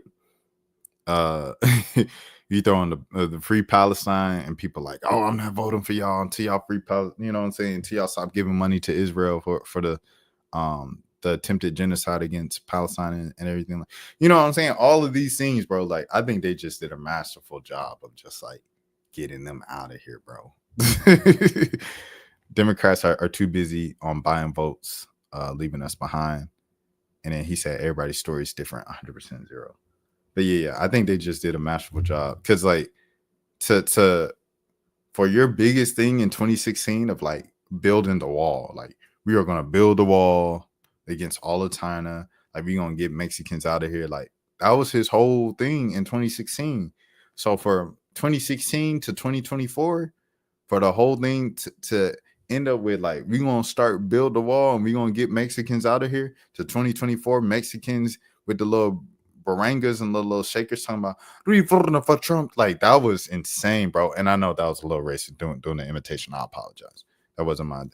But like that's crazy, bro. Like, you know, the type of mental gymnastics and flipping that you have to do on someone to have them going from that to that. It's crazy. I think the Trump administration campaign did a masterful job, bro. Like they did that. I ain't gonna lie. They ate with that one, as the kids say. He even got a large percent out the Muslim vote, which is crazy, bro. But it's like you got to think, you got to look within even the black community itself, bro. You got to look within the black community itself. What did they do with Kamala, dog? Like, we wasn't talking about policy. We wasn't talking about this. We wasn't talking about that. What was we talking about? Kamala isn't black. Kamala married to a white man. Kamala is Jamaican, half Indian. She more Indian than black. She tried to claim black. She this and that. It's like, bro, we was fighting against ourselves, dog, the whole time. I made a video about it in the middle of it. It ain't changed nothing, bro. But like I said, at the end of the day, like what Zero's talking about, like the Democrats ain't help themselves either. So it's like, dang, how you know what I'm saying? My thing was, at the end of the day, regardless of how you feel about both parties, one of them jokers was going to win. It was either going to be Trump or it was going to be Kamala, bro. Like, regardless if you like them or not, it was going to be one of them two. And that was my whole thing when people's like, oh, I'm voting Jill Stein, I'm voting Cornel West, I'm voting. For what?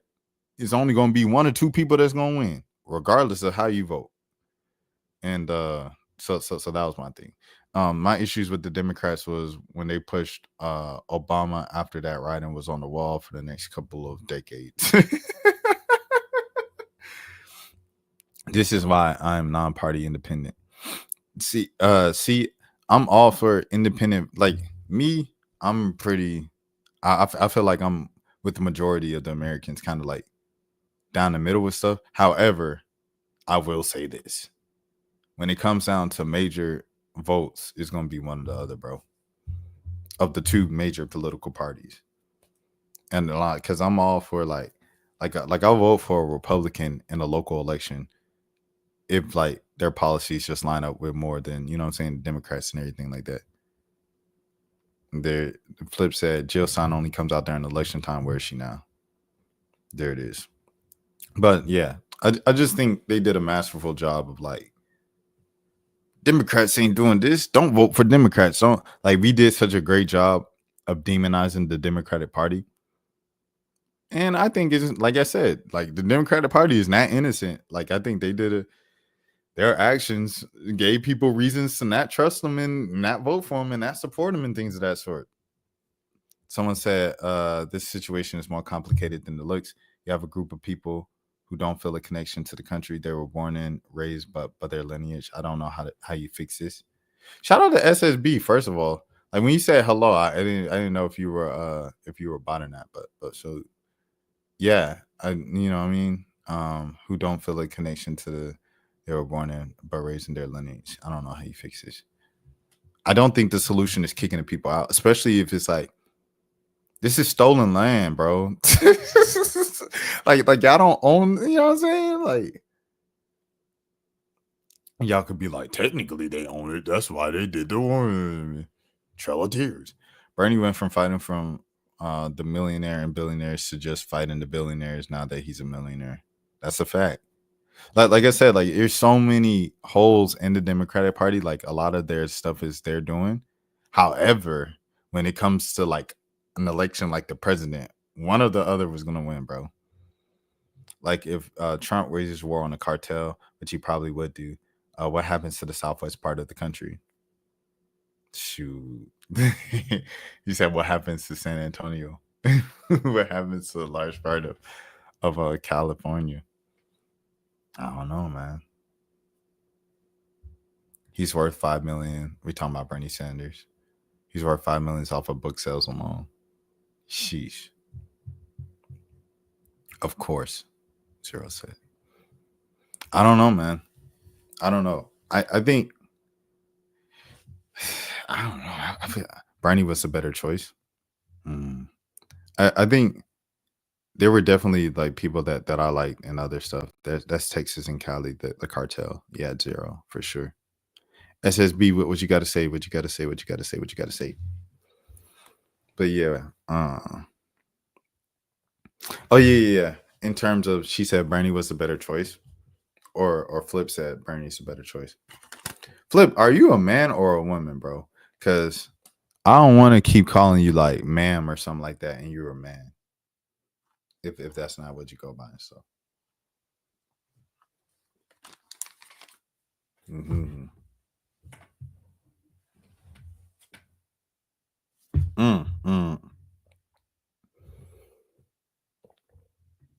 Yes, ma'am. Salute. Flip got 6 kids.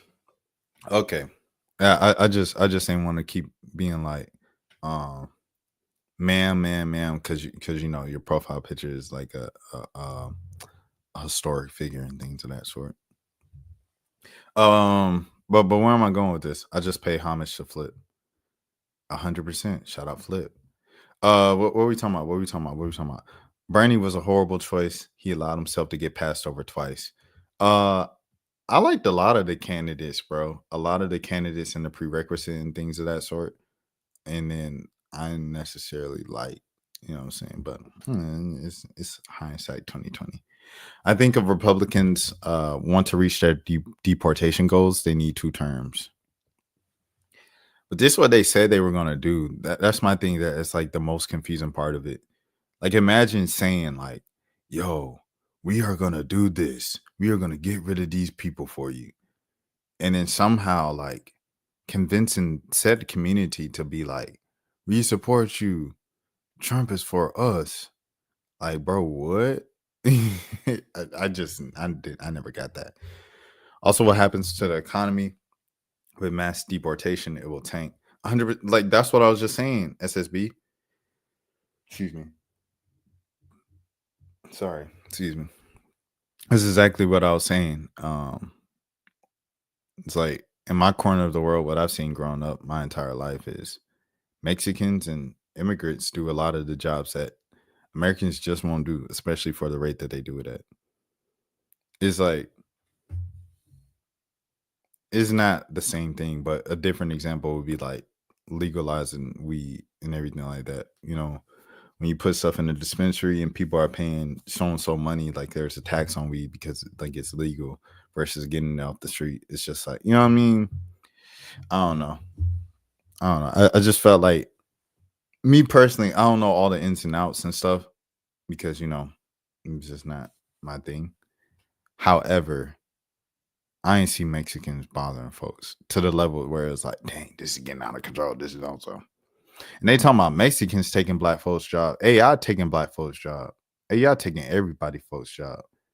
That's the real thing. And people keep like empowering it and putting money into it and stuff like that, like Timberland. But like my industry and media, they using AI for articles. They using, man, my dad was talking to me today. You should use AI for your videos. You can pull up shorts and you don't even have to record it. You just give them your voice and your, man, what? AI taking our jobs, bro, not the Mexicans. Let me see. It's some Nazi Germany playbook. Trump has more policies people gravitate towards than the Democrats at the messaging. They are talking about the agreements with Walmart and big companies and big things in Bitcoin. When Trump announced tariffs, the bond market was blowing up. Capital was leaving the country. If the bond market collapses, I think the US dollar could be in trouble. Because we outsource good jobs to do less rewarding jobs aren't enough for the black community because we spend the most money and save nothing. This is why Trump backed down. Trump backed down because of the tariffs. When Trump announced the tariffs, the bond market was blowing up. Capital was leaving the country. If bond market collapses, I think the US dollar could be in trouble. Yeah. It's also a thing of like he said, in terms of what I was talking about, cheap labor on the grounds and stuff like that, and being like, oh, Mexicans taking black people's jobs. That's the thing. And then also, like you said, with the tariffs and kind of like, no, we're going to do everything in America, by Americans, for us, by us. Like that's Trump's thing. Trump FUBU, Donald FUBU. They're paying a 30% tariff. Oh my gosh. It's crazy. And the dollar is like, I've seen people that was like, election night, they're like, man, I could already smell affordable groceries and gas already again. I'm just like, yo, he did a masterful job of just like getting people during that campaign, bro. Like, shout out, you gotta shout out Trump's campaign team, bro. Like, to go into office once and you seen what it was and you seen what he was talking about beforehand, and then he somehow was like, nah, twin, they lying to you. They the ones lying. I ain't lying to you. They lying. It's crazy.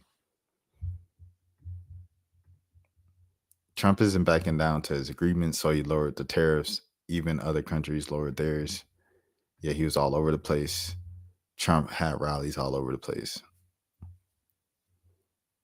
I don't know. He did a masterful job of that. I'm going to hold this live open for a little longer and let people get off what they need to get off, because I like the conversation. I like where it's going and things of that sort. Shout out to SSB. Some very just valuable information and commentary and comments and stuff like that. I appreciate it. Shout out Flipping Zero and stuff like that. We're gonna have a situation with is this sound like my homie, by the way. I don't know if it is him, but yeah. We're gonna have a situation with the war overseas, tension with the country, and probably depression style economy. Hey man. It is what it is, right? You know what I'm saying? Hey, like I said, I'm a vibe regardless, twin. I'm gonna always come out on top. I'm a vibe regardless, twin. But yeah, this is what it's looking like. I ain't gonna lie to you. Want to bring on my bro at some point.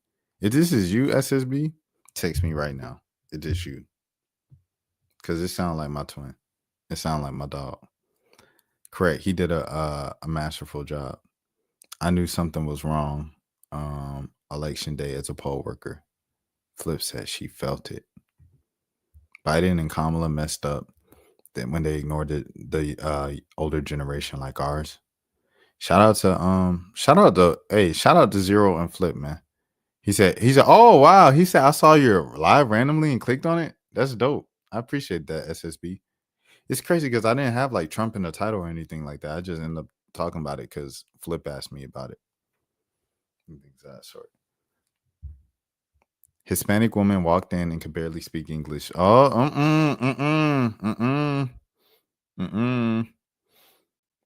As you can feel a vote up for Trump. There it is. That's what Flip said. Rashad Milligan did not say that. I don't think you can vote your way out of this mess. Sheesh. Sheesh. We start. Hey, it is what it is. We is what it is.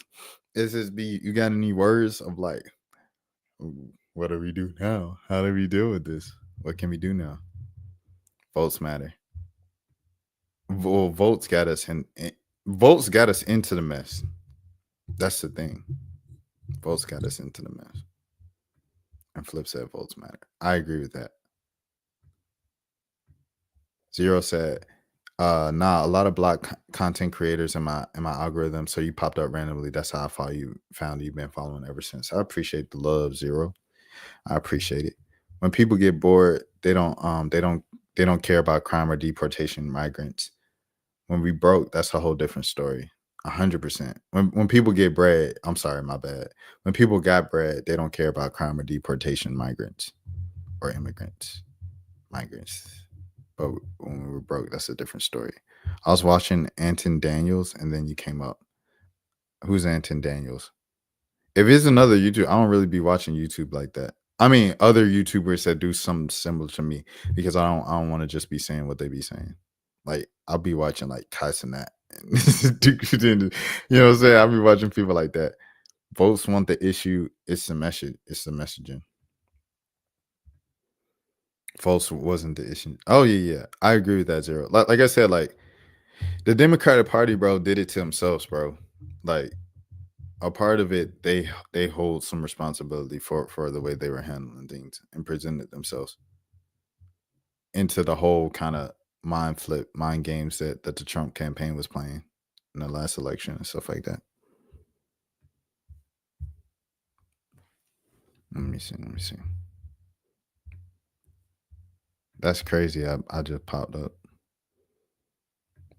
Let me see. Oh, that's okay. So this is a guy who does like commentary and stuff like that. Hey, shout out to Anton Daniels. I'll subscribe to him just to show him some love. He got 600,000. The heck? I must have popped up when I was talking about the Los Angeles stuff. Los Angeles stuff was crazy, bro. Like I said, I have a couple videos on it already. But I was out in Los Angeles when all that was going on. And like I didn't see any of it.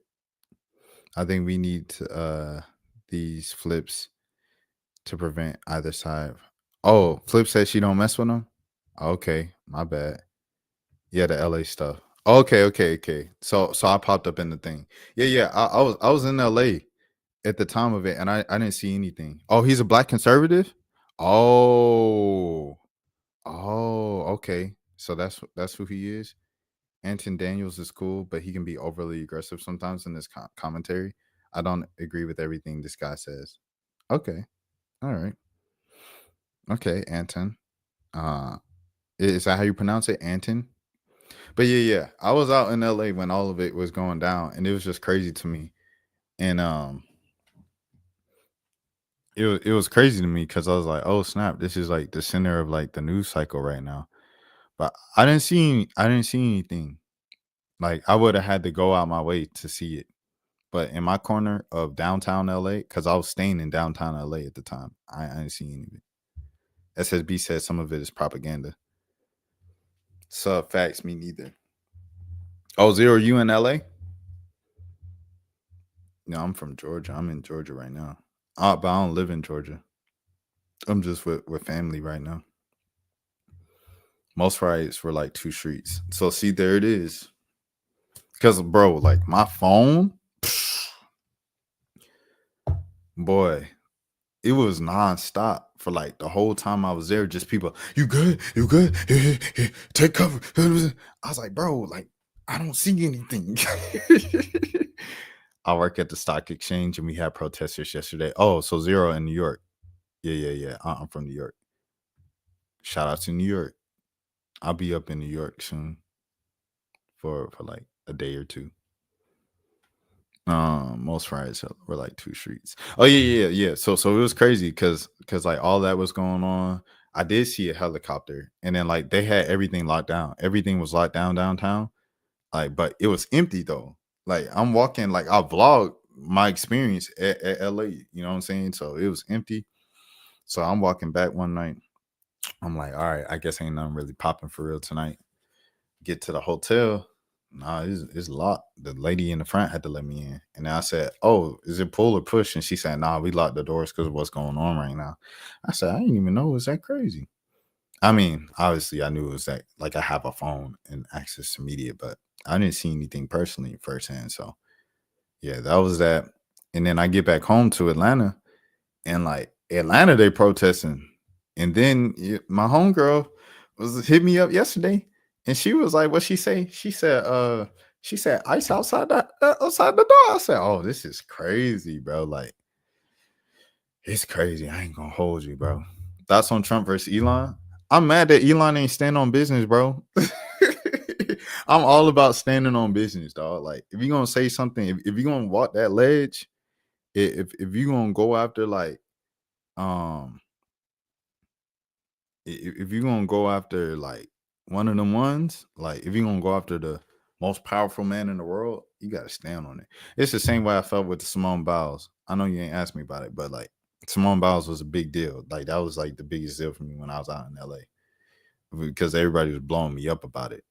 But Simone Biles like apologizing and stuff. I'm like, bro, nah, stand on business, bro. Because with old girl, she was like, she played victim or whatever when she got called out, like right when Simone called her out. Nah, keep your foot on the neck. That's how I feel about stuff. Like stand on business, bro. Elon don't want the government chicks coming. Yeah, he said you go out, it ain't nothing going on. You leave, and it gets crazy afterwards. I guess so. He's scared too. Elon, yeah, 100% Elon scared, which surprised me because I'm like, Buddy went on a Kanye rant on his own platform. I said, "Oh, we turning up. It's up." I said, "The revolution will be televised. You got the money for it." Nah, man, power and money. I think this is what we seen. His levels to this power and money thing. You can have all the money, but that power is a whole different thing. So that's how I feel about it for real, for real. J. Cole types exactly SSB. Simone hurt her image. I still rock with Simone, everything like that. It's just, she just felt the pressure. Like, people was on my comments, on my head, like I'm Simone Biles. I ain't Simone Biles. I'm Rashad Milligan. This roll 5K sub. Yeah, they was on my head, bro. They was like, how could you, if you had a daughter, you would know. I'm like, bro, you gotta chill. Okay, so this is what happened with Simone. Elon is scared for his business. Oh, yeah. That makes sense. What happened with Simone? Let me tell you what happened with Simone. And this ain't no different video. I'm gonna just throw this entire like exchange just in its own video. This is what happened with Simone, bro. Simone Biles. Okay. So Simone Biles was talking to Riley Gaines, right? Riley Gaines, she was Riley Gaines is the swimmer, the woman swimmer, right? Who lost to she tied with the trans swimmer in the Olympics, which was like a year ago, 3 years ago, right? And so ever since then, Riley, when she was first asked about it, she said, I support the trans swimmer and their transition, and I support trans people, everything. They got a right to that and all that. It's cool. It is what it is. All is well within my soul. Riley come out a year later, and she make a whole career off of hating gay people. She make a whole career off of hating trans folks. She said, oh, trans people, we can't do this. We have to take back our country and our sports and our swimming. Man, look. And a lot of people was like, in my comments of this video, a lot of people in the comments like, man, Riley Gaines might have a chance to be as successful as Simone Biles if she didn't compete up against men. I'm like, bro, this one trans woman was not the reason why Riley Gaines she ain't even qualified for one Olympic team, bro. The reason why she ain't qualified for an Olympic team is because she was not good enough. She tied for 5th place in this swim meet at the national championships of the 200 meter in the NCAA championships 2 years ago, bro. The difference between that and an Olympic level, bro, it won't gonna happen regardless. Like pointing to the trans woman and like just blaming her for your lack of success in the sport and then retiring at like the age of 25, that's on you because you just weren't good enough. And so like that's all I said in the video. But don't hey, look, I'm about to slip up. You know, a lot of the people from the other side of the coin and things of that sort started talking crazy in my comments. Boy, they was on my head. And I had some time because I was in, my body was on East Coast time and I was in LA. So, what I'm saying? It's like 5 a.m., 6 a.m. over there. So I'm up, I'm responding to everybody because I just had time. I'm just at the hotel room before stuff gets cranked up. But boy, they was on my head. Anyways, regardless, if they were on my head, the point that I'm bringing up is they were on Simone's head about it, about her comments. Because Simone just responded to the girl like, hey, pick on somebody your own size, which would ironically be a trans person or a man. And then so I think if anything that Simone should apologize for, it should have been like what she said, bro. Comparing her to a man and saying you're the size of a man. But everything else, bro, like what was it? What was I gonna say, bro? But her apology to the entire interaction was like it wasn't necessary in my opinion. Because when she apologized, then Riley Gaines went on Fox News and then she was like, I appreciate her apology. Like that's what she needed to say. And it's like, hold on now. You don't talk to Simone Biles like that. Simone Biles is the greatest ever in her sport. And if she's not the greatest ever, she's the best of her generation. And it's like, so y'all not even on the same level for you to be talking to Simone Biles is greasy. And that's all I was saying. Conservatives fall for this stuff too easily. Flip said, there's an answer, which we call the honorable mention. Trans is not a female. She may have changed her role to a woman, but they are not a female. They should be allowed to compete. The trans man before the change was like number 300 in men's swimming, but number 1 in the women's. Simone doesn't have to worry about that. The trans man was not number 1 in women's though, because she not better than Katie Ledecky. Like the trans woman wasn't even on the U.S. Olympic team. You know what I'm saying? Like I feel like this would be an argument if the trans man was on the Olympic team and stuff like that. It feels like a psyop. 99% never interact with trans daily. That's exactly what I was saying in the comments. Like this stuff don't even happen in real life, bro. I mean, I wouldn't say real life because it does happen. It's just extremely rare.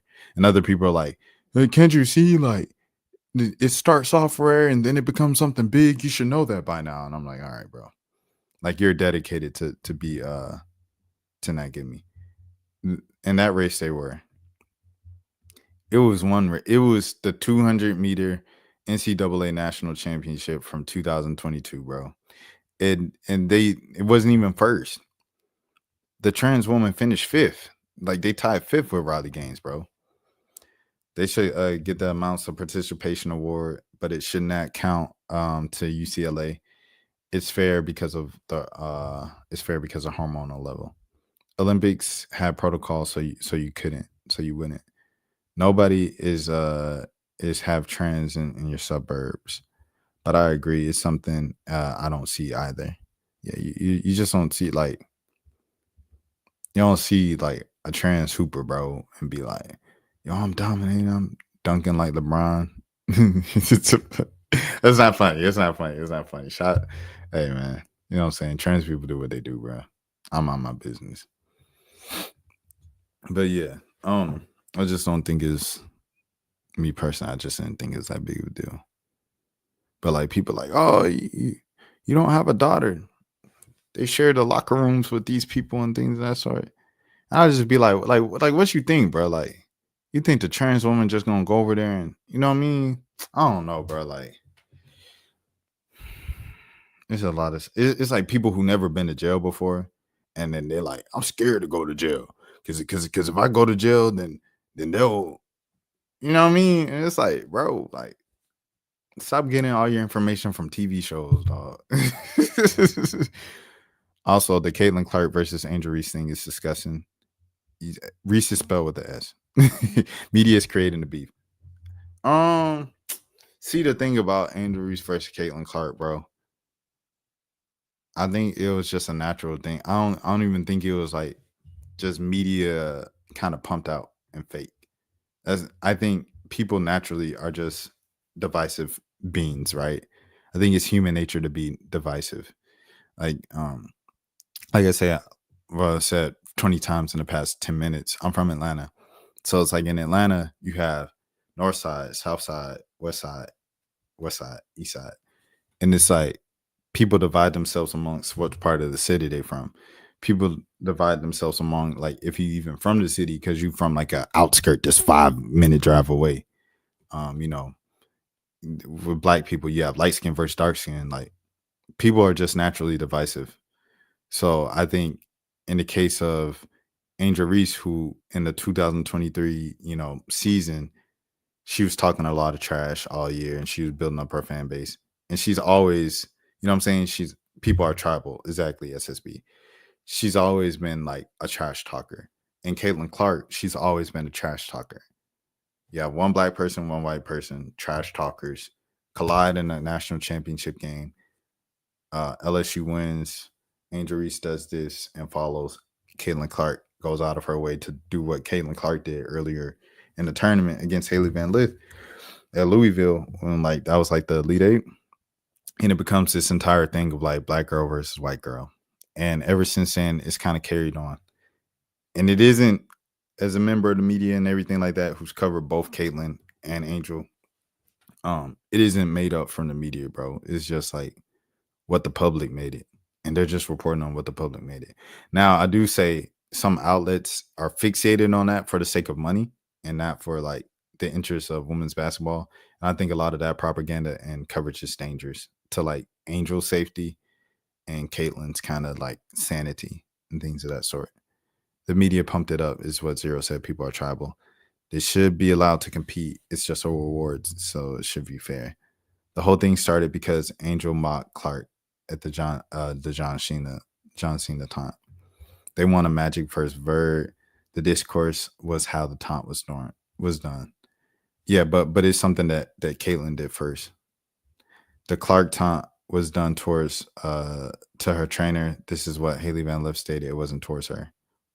That's the first time I heard that. Yeah, media wants to buzz. The thing about it is, like, when you guys are saying like about the media wanting to buzz, it's literally just what people are following, bro. Like, because I give you a great example. Because I was talking to my homegirl about this. Like, she texted me last week and she was like, "You be covering the sissy topics on YouTube." And like I said, I salute to the LGBTQ plus community, everything like that. I ain't got nothing wrong with nobody. Because, you know what I'm saying, I'm on my business. But I pointed this out to her because I feel like this is indicative of like media, and this is indicative of like life and YouTube content creation, however you want to go with it. I'm scrolling down to get to it. Okay, so I'll break it down to you guys like this, right? It's actually true. Clark started it. Angel did it and followed her, and that was the issue because it was so extra. But it shouldn't, like, regardless of how extra Angel was with it, like, it's been 2-3 years, you know what I'm saying? Like, and the fact that it's like turned to like where people are making fun of Angel Reese every single missed layup is crazy. But yeah, in terms of media, this is how media works, bro. So like I said, I was back home in Atlanta or whatever for the time being and stuff. So I was invited by a father from my previous job, who I met at my previous job, of his son who was slain by APD, Atlanta Police Department, things of that sort. And he was holding a prayer rally in Atlanta at the MLK Center. So since I was in town, I decided to cover it. So I covered it. I went out there, recorded and stuff like that. And I did 3 days of nonstop research, writing the script for it and editing it. It was some of my best work, right? It's called Jimmy Atchison. Check it out. And so I put it out and I promoted it. Like, I don't even promote my YouTube, bro, like, because I want people to discover me organically. Like, I don't want people to support me just because they know me in real life or something, right? So I put it out. That joint got 30 views, bruh. It's got 30 views. Some of my best work. I spent 3 days on it, nonstop research, talking to this person. I'm going out, you know what I'm saying? Putting my feet on the ground. So while I'm doing it, I go live every day, right? So when I was working on it those 3 days, I mailed in every live. Like, I'm just reacting to clownery, right? Content creators. So one night I react to just content creators, bro. And I react to Duke Dennis having kids. That video got 8,500 views.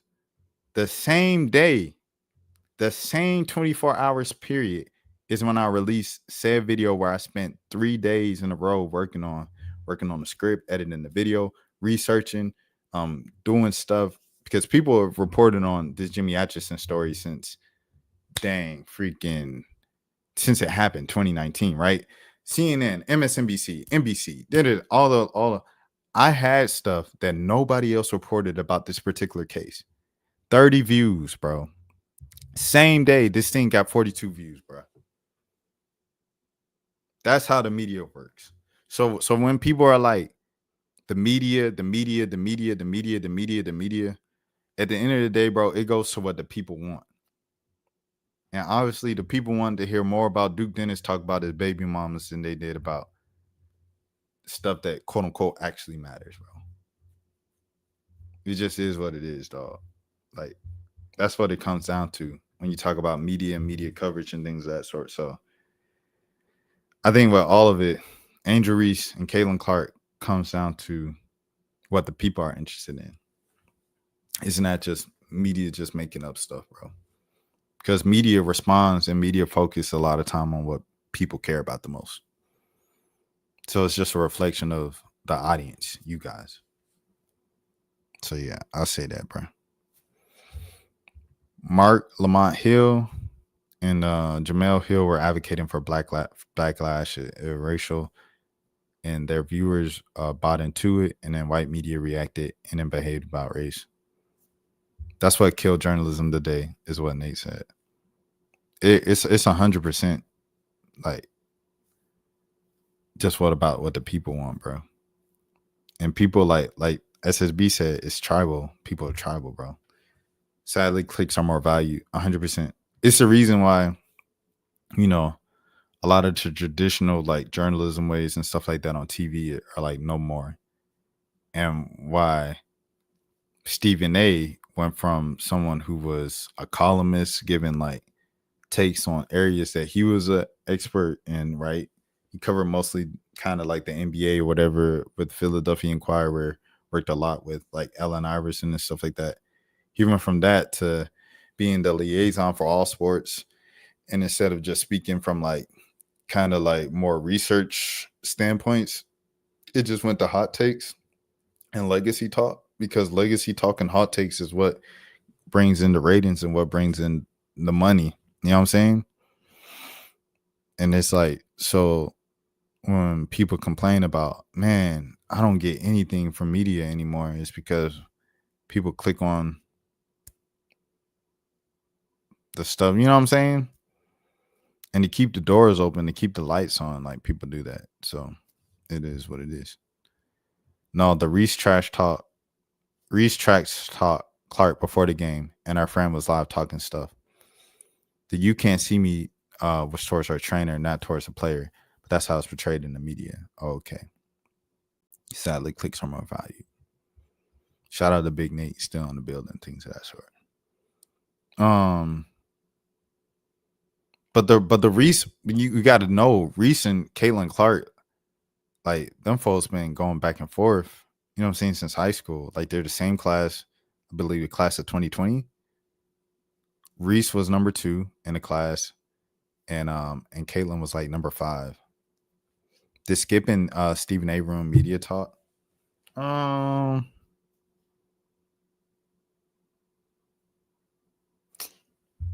That's a good question, bro. Because I think there's a lane for everything. like I like the way when it was first introduced on Cold Pizza, right? So on Cold Pizza, it was a segment on Cold Pizza, First and 10, where you had the entire morning show. It was kind of like Get Up, right? You have a traditional sports media show, morning show. It's kind of like CBS Mornings. That's what Cold Pizza was. And then they have a segment with Woody Page and Skip Bayless, where they go back and forth about a couple topics, and then they go back to Cold Pizza. I think there is a space for everything. There's a space for opinion. There's a space for debates. There's a space for two old men yelling at each other like they in a barbershop. Like, right? Like, there's a space for all of that. And so I'm not against it. What I do think where we lose the plot is like when the focus becomes the debates and the focus becomes the hot takes. The focus becomes all of that stuff. Like that's where I think we lose the plot, because now at this point it's like folks do research, do a whole well-written and edited thing, and they get 20 views. You know what I'm saying?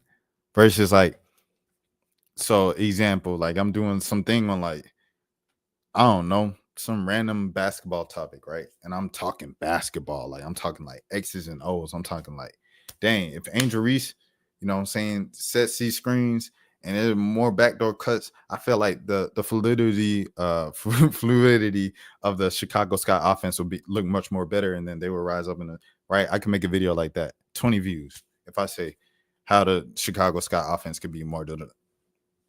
If I went on something like this and went like, Angel Reese's missed layups are messing up her. She'll never be Caitlin Clark because she misses too many layups. 20,000 views, bro. Guaranteed. You know what I'm saying? So I think, like I said, it's not the fact that it exists. Stephen A. and Skip Bayless exist, and debate and hot take culture exists. It's the fact that it's overtaken everything else. Like it's overtaken just regular journalism. That's the problem I have with it. Yeah, I followed both before Reese got injured. So you know what it is. Like, you know, like Angel Reese like was there, and I felt like Angel Reese felt like she was slept on in the class of 2020 because she got hurt at Maryland. And then, you know what I'm saying, she comes back, she works her way back. She transferred to LSU. She was putting up stupid numbers all year. I did a story. I was like, we should be talking about Angel Reese more because the numbers she was putting up in SEC play and with LSU was just stupid. It was like 24 and 14 guaranteed every night. Like it was crazy. She was dominating. And then, you know, she had the shoe came off moment and she blocked the shot with the shoe off. And then she did the little dance and all that. And now she was building credibility and stuff like that. And then Caitlin ran with the swag. She was like the face of college basketball after Paige got hurt. And that's just what that was. Hold on, let me see. ESPN are my religious watches for PTI, the program in which it was like Hollywood Squares, but with sports writers 100%. Oh, I think you're talking about Around the Horn. PTI was just it's just Tony Kornheiser and Michael Wilbon, the two old newspaper guys up in DC. I don't mind debates, but not when you're passing it off as journalism, 100%. Skip and Stephen A. aren't the main ones who ruin media talk. I think they're the faces of it. Me personally, I think they're the faces of it. You don't have to compromise too much, and you have to compromise too much and end up like Piers Morgan. Yeah, it's like all those, like I think CNN is a great example. Like CNN was like, because it used to be like Fox News is crazy, CNN is regular news. And then it became like CNN is crazy. Like Don Lemon and Anderson Cooper, and like they all became personalities. And it's like, bro, like, didn't y'all just used to say what was going on? and I think that's dangerous. But that's the reality of the situation. That's why I don't feed into racial issues when I look at players. Reese was playing against unpolished players. The WNBA is different. She was an all-star last year, bro. You know what I'm saying? Like, she's still good. She just has to figure it out. Yeah, those were the only two shows I watched, PTI and Around the Horn. Yeah, those were good shows, man. Quality shows. Shout out to ESPN, the old ESPN for sure. But ESPN, they in a weird predicament, bro. You know what I'm saying? It's like when people start watching the sports writers, when people start watching journalists and stuff like that and columnists speak on the hot topics on sports, and you know what I'm saying, and your ratings are going down. Meanwhile, on YouTube, Pat McAfee's getting 100,000 people going live, and you're ESPN funded by Disney. You got Disney money to offer, like, hey, Pat, we'll bring you over here. Stop taking away our viewers on YouTube. We'll give you $50 million to come over here on ESPN. I don't know how much Pat got from ESPN, but if Stephen A got 100 mil, Pat might have got him 50. You know what I'm saying? So it's like, we're going to bring you on. So now you got Pat McAfee, who's bringing YouTube culture into ESPN. It dilutes the whole ESPN kind of prestige, traditional journalist thing and stuff like that. I don't think I'm helping either as a traditional journalist going to games like in polo shirts and like dressing casually. When I started off with like shirt and tie and you know what I'm saying? I'm not taking anything from Reese. I'm just saying her skills were better against NCAA. The WNBA is more polished league. As a whole, it's just immature.